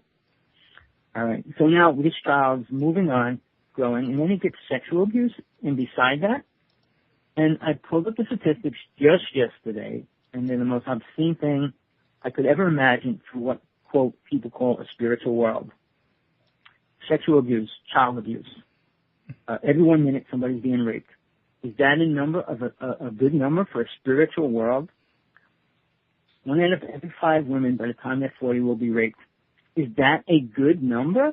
Is that a spiritual name or number? People don't want to hear truth, and that's facts of what's happening. Oh, it's not going to happen to me. You can say whatever you want. As long as you don't get raped or your child is being abused, it's not happening to you. But when it does, and you don't even know it, and most of the people I met in my lifetime came out of sexual abuse. Never mind parents that were aware of it, that didn't do anything about it. Do you call that spiritual? They were going to church or they were doing their things. Spiritual is mean living the reality of respect for something. If you respect nothing, how can you respect yourself? If you don't respect a God, how can you respect what your mind believes? You can't. So people say they are God, they automatically erase all rules and regulations and put up a sign, I can do whatever I want, which is being accepted. And as long as more people accept it, it becomes the law. And again, morals get erased. All the spiritual morals that came, all the morals that came out of the Ten Commandments, or that the Ten Commandments related to, are no longer in existence. All right? So now we have people saying to God that don't respect the God and do whatever they want. Do you feel we can move forward spiritually from that level, we cannot. If you go in the delusion and say, well, this wave is going to make us all that, make you all what? Respect God, respect yourself. How can you respect yourself if you don't know who you are? If you don't know yourself as soul, you have no clue to who you really are. So I know I'm putting stuff together, but it's not that complicated. I'm a realist. It's simple. And without truth and unaware of spirituality, which you have to experience, you have no truth. And that's why most people say it's your truth, because they have theirs. You can't have your own. God had its own awareness and truth that it gave to all worlds. And we all have to live by them. God said you have to eat if you want to live in a physical body. I mean, all those little things that we say, well, we have our free will. Don't eat. See how long you can make yourself live. I mean, the Aryans that live on air and water for a while are skinny, spiritual people. I mean, they're not healthy. Even if they do meditation and prayer for hours during the day to keep their body alive. But in general, what we do, what we eat, how we are just slight reflections. And food doesn't make a person unless you abuse it and become super heavy and things like that. And there's always a reason behind most eating. Not that they're going to put chemicals in, but there's always things going on in children. When children get heavy, there's problems. All right? And that's spiritual protection. Again, what I tried to get into. Parents, when they have a relationship and have a child, they've got to be aware of energy in the house. How to clean it. How to keep the house healthy. And then, if a child does get possessed or things start happening, do they know how to work with it other than saying the child's crazy? And then sending them to a doctor and putting them on medicine, which pulls them back into the more easy for something to work inside their consciousness when the mind's not aware and the spirit can't deal with it. Because spirit steps out of the body when it's crazy, or when the mind can't function. Like simple thing. When you were little, you spun around, you put your arms out and spun around in circles until you fell down. Usually you got nauseous, but you always did it. And the fact is, there's an incredible fact relying where the whirling dervishes came from behind that. As the body starts going in circles, it starts getting dizzy. And as the mind gets dizzy, it loses its awareness. At that point, spirit says, I can't do anything with this body. I'm stepping out of it. So the spirit steps out of the body, your soul will step out of it for a few seconds until you fall on the ground. So that experience alone is what gives children the pleasure of doing it. All right, the whirling dervishes learn the technique to do that for hours. Because while they're spinning their body, they can leave it. All right, it's an incredible technique if you learn. You don't have to be in a religion. You don't have to follow any specific path. I mean, that's for people that are really gifted to that. It takes a lot of different things to do that. And I don't suggest that for a lot of people. But it is one way. So getting back to these children, and the parents don't know how to determine anything going on within that child. And if something bad happens, they say, well, he's crazy or whatever, he's sick. Sickness is a word given to most rebels in society. If you think different than most people, you're considered crazy, which I have always been called. All right. If you think like everybody else, you're normal. If you don't, you're crazy. But the fine line between being what I would call truly crazy and crazy is so different. Because in the human race, if 1 million people accept something, it's no longer crazy. If 1 million people, let's say 10 billion people, 10 million people accept gay as a normal thing, it's normal. But there's those people that say it's not normal. So they're considered outcasts now, even though that was the original morals and situation. So as long as we accept things by a group consciousness, no matter what it is, you're no longer crazy. But if the majority doesn't accept it, you are crazy. Just like they did with the witches in Salem and from every aspect of those kind of things. You did things, they didn't understand it, you were crazy. So you believe in something that's not real, you're crazy. Because they can't prove it to themselves. So I ask anybody that tries to prove somebody else crazy, prove that God doesn't exist first. And then you can move forward. All right? If that's what you want to believe in. If that's what your true belief system is. But as long as we're in this real world where we have to go out there and meet other people and deal with them, Are we really caring about what we're eating? Are we caring about what our children are going through? Because children in a situation when they're not being protected grow into these people that have no awareness of spirit, of God, of right and wrong, the morals of God. So what do they have? Free will, free to do whatever they want. So when somebody goes into a mall and shoots a bunch of people, that's called free will. And now we're going to try to figure out why he had free will. Because we allow him to carry a gun. We allow him in justifying all the rules that contradict why he's a free person. So to say, bring him back to the world consciousness of becoming spiritual, you can't use the word free will. You can't have 7 billion people in a place of free will to do whatever they want.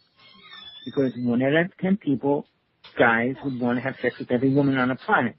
All right, is that free will? It's his free will. Is it all the women's free will? No. People that rape people think it's their right. I mean, are we going to justify and say, well, that's their free will? No. So how do we take away certain morals? Because we're losing awareness of the things that held us close to it. When God said don't worship idols, I mean, if you worship idols, you forget about what you're really praying to. They can be translated in simple reality, simple normal terms to relate to what's really being said. They talk stupid in those days, don't ask me why. When they write anyway. So getting back to when we face this new world that we're saying we're moving into, the spiritual world, are we really ready for it? Are we ready to move into a place where we can say we're spiritual? I don't think so. I haven't met many people that are willing to do that. So as a group consciousness, we need to wake up and not wake up. I know it's almost time to go, so I'll start wrapping it up, but we really have to face what we're dealing with, what we created, and where we're really going to go from here. Waiting for aliens to come down to help us or angels to jump out of the sky to help us is not the solution. And it's not going to help you understand death. It's not going to help you understand God. So, again, I will give techniques, and like I said, my website, www.howtoseegod.org. My email is Hawksblood1, HAWKSBLOOD1 at AOL.com. And I do talk to people that email me constantly, and I rather talk personally on the phone if they want, or Skype. But I'm a realist, and after hearing me today, I hope you understand what I'm trying to say. People are living in a delusion, and the illusions of what has been created by other people living in that. So it's time to face who you are as soul, understand what you are as soul, and then you can move into a higher level of awareness. You don't have to wait for this wave to come down and turn you into that. Because nobody turns into anything unless they allow it. And if you want to become spiritual, you really have to work on that directly. So I'm glad I got to talk today. Please feel free to email me anytime. I do come on the show as often as I can. I will come back. The next time, I promise, we'll be doing just techniques and ways to find out about what's right, what spirits you work with, which is very important. What spirits are really guiding you and protecting you, not who you want to call them. Because Gabriel and Michael aren't the only protecting angels that work with everybody on this planet. There's multiple amounts of numbers of beings that do, and you really should find out which one's right for you. So I'm glad I had to talk today. Hope you got something out of it. And please, if you didn't, call me. I'll try to take it further. Okay, well, I certainly will be in touch about our next show. And if I have any questions, and I'm pretty sure Jerell wrote down your email address, he probably plans to contact you about your books, and unless I miss my guess, I'm just guessing on that one. Tommy, as usual, it's been a pleasure to have you here. You do a fantastic job of speaking. I may have an opening coming up here in February, but I don't want to go into it right now because I want to get the show wrapped up before it overlaps the second hour, because at Daily Motion it messes it up, in other words. But always glad to have you. And I want to remind everybody, in addition to his website he just quoted, don't forget to come to www.paranormalpalace.com and join up. The membership's free. Gives you access to groups, forums, blogs, chat, the media, everything involved in it. The membership is just there for keeping control of spam so that you people don't get harassed by it. I'm with Tommy. You can't sell everything, although I do like to put advertising up on my site. I'm going to call this show here a wrap. I want to thank everybody who came for listening. You're what keeps my show going, and I hope to see you guys, the ones that don't listen here, over here so we can have more people in chat. And don't forget to tell everybody about my show and pass my link around. And don't forget to pass Tommy's link around. And everybody, y'all have a good weekend. And Joe, did you have any last minute things you want to add in on that? I just wanted to thank Tommy for just coming here and chatting with us all. And Tommy, it was very enlightening, and I want to thank you because you've really brought some things to my eyes, and you've opened them. And there's some things that you said that I'm very intrigued and interested in pursuing. So thank you, sir. Okay. Well, thank you. And like I said, do call me, email me. We'll stay in touch. Yes, sir. Thank you. All righty. In that case, guys, let's go ahead and call this one a wrap while we're still on time. And yep. Let's all of us make sure we stay in touch for the future. Good night, everybody, and y'all take care for the weekend. Again, I say a realist. I base my thing on truth. The scientists have proved that, okay, when Sodom and Gomorrah happened, the reason why it happened, I mean, it wasn't like some alien stood there or some spiritual being shot bolts of lightning down. It was a meteor shower that bombarded the planet, and they actually proved that. The same as in Moses' time. They proved how the different things happened. Not like it was an angel just spreading gas over the planet, killing all the children. Those things were actually proven by the land area, the resources, and the time checking on those resources. So here's what I'm trying to get at. The Bible has a lot of facts in it. I agree with that.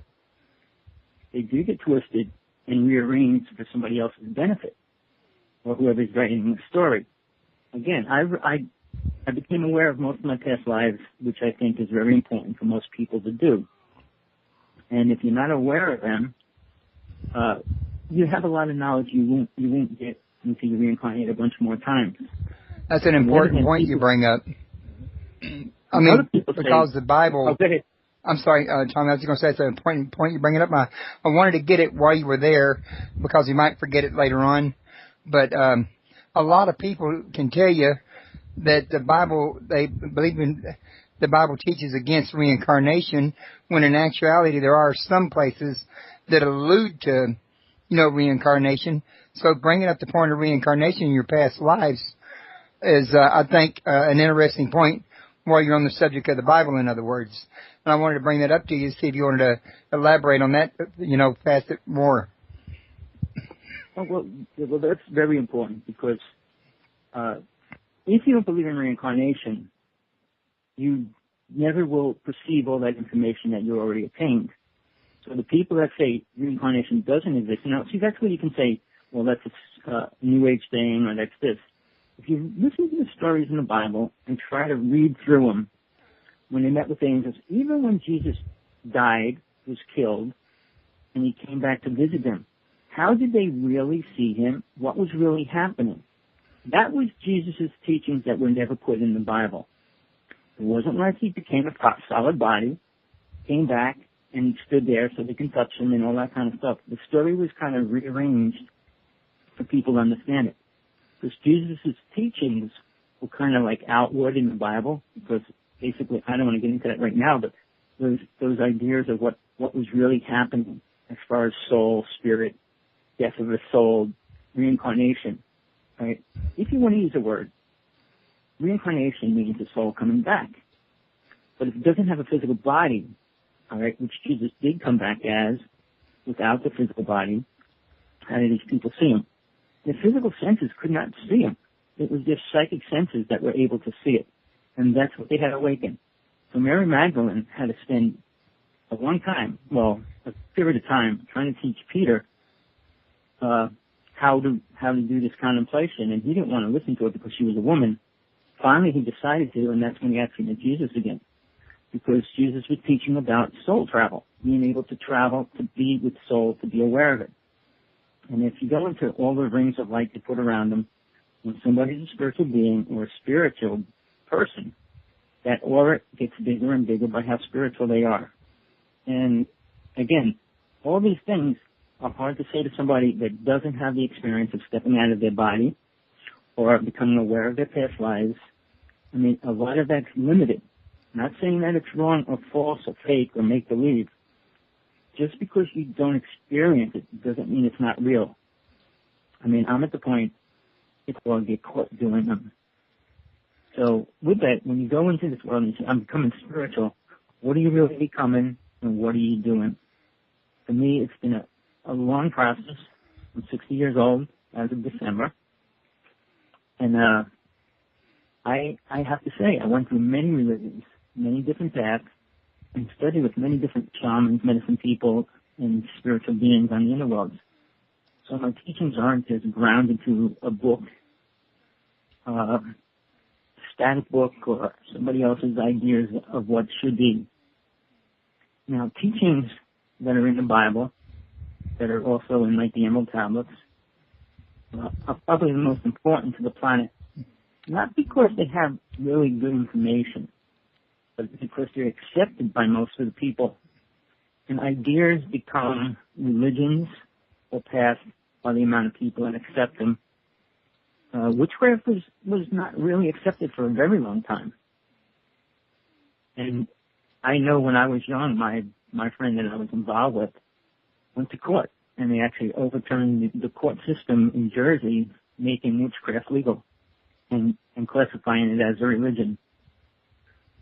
I'm not saying I don't know how the laws are right now in the United States, but I know there's some states that are trying to pass laws to stop psychics from doing their work. I'm not going to say whether it's good or bad, because there's many false psychics out there and people claiming to be that, which is not a good thing for the world or people that go to them. Let me just inject this here. I was a magician for 25 years of my life, stage magician. So I learned a lot about the illusionary world, the people that they accept. Most magicians do many magical tricks, and people think they really do them. And the only reason why is because they don't know how they did them, so they Right. get a thrill. But for me, I was able to look at any trick and figure out how it's done within a day or two. If I couldn't figure it out right away, I would put it on a piece of paper, draw it, and I'd be able to see through the illusion. Why I say that? I was a magician for 25 years. I work with a lot of mentalists and psychics and all those kind of words. For me personally, I found many in the stage world, like who I learned hypnosis when I was 14. But Kreskin was considered the top magician at the time. He did hypnosis and he did mediumship, and he actually read to people, psychic readings in the show and stuff. But there's tricks to everything that he did. And when I learned by studying Houdini, who actually gave me a lot of my ideas for magic, was another person that spent the last 10 years of his life trying to prove that the psychic world really exists. Now, before I go any further, I want to say two things. I'm a realist. I live my life based on the truth that I actually experience and can prove to myself. All right, the second part of it is, okay, that's one part. But for me, spirituality is as real as it gets because I prove these experiences and I know how real they are. But I work with some of the best that I consider the best that I can prove that they were really claiming certain things that I can prove. Well, if you don't mind me interrupting here real quick, Tommy, while I was listening, a thought just came to me real quick, like when you said you're a realist, and you've said this on my show, almost every show you've been on, and I don't have a problem with that, don't get me wrong. It's just that for some odd reason, it just came to me to ask, how does a person know if they're really a realist, or is being a realist really an illusion? But after doing this whole thing today, I hope you understand that it's so far from where we're at and where we should be. All right. My journey started when I was young, very young, and I started being visited by a deity, which I didn't know who it was. I saw my first UFO. I saw my first alien, and lots of things started happening when I was young. Later today, the other part of this show that we're doing, I might get into the spiritual abuse, which is a serious part of what's happening. As far as when people say we're going into the spiritual wave that's supposed to hit everybody and change the world. I want to give you something to think about, which I kind of got into a little bit the last time, how we accept the idea that we're all going to raise to a higher consciousness. I'm asking everybody who's listening, think about that. What would that mean to you? And then when they also mention the word we're all connected, think about those two things as I go through some of the stuff we're going to talk about today, because most people relate them to the same thing, that it's this wave, and we're going to be at this spiritual joining point. For me, like I said, when I was little, I went through a lot of abuse, a lot of different things at the same time. And I was always able to step back and look at it from outside my body. Because when you're in the body, your mind's in control, and you're listening to the programs that people tell you and what your friends teach you and tell you. And it conditions it. And as you get a little older, when you get into religions and things like that, and you get more programming which the mind accepts, and you start reading, and then everything else is other people's ideas of what they think is right. But like I said, think about what spiritual awakening would be to you. And when I get into that, I say the first thing you have to talk about when you talk about spiritual, what does spiritual really mean? The average person, when I ask them, well, what's spiritual mean to you? Well, they talk about, well, we're all one and we're a part of God, and we talk about peace and love. Right? Do you see that as a reflection on the planet? Do you see that as a reflection of the things that are happening? All right, most people run away from the truth. And when I say truth, right away a person will say, well, that's your truth. All right, what I'm trying to do when I speak and when I talk about things, I talk about the physical reality and spirituality when it's actually happening right now. And how do you prove that? Let me try to explain that. When I say truth, it's all the things that I experienced in my life that I have proven to myself that's real, that does exist. All right, and that entails the way we live our life, how we act with people, and what we try to bring out into this world. If you think when you become spiritual, it gets easier, it doesn't. If the world thinks that just because we get spiritual makes everything on this planet easier, it's really just the opposite. And when I said think about what it means to you, think about what it means to planet Earth and the number of people that are on it. In a world filled with 7 billion people, supposedly going to raise to a higher level, that might be good. But imagine when other people's definition of spiritual comes free will. And everybody's idea of free will is a little different. But in reality, again, I say the real place, planet Earth, the laws of free will are guided by the laws of the state and the country that you live in. You could say and believe anything you want, but you just can't do it.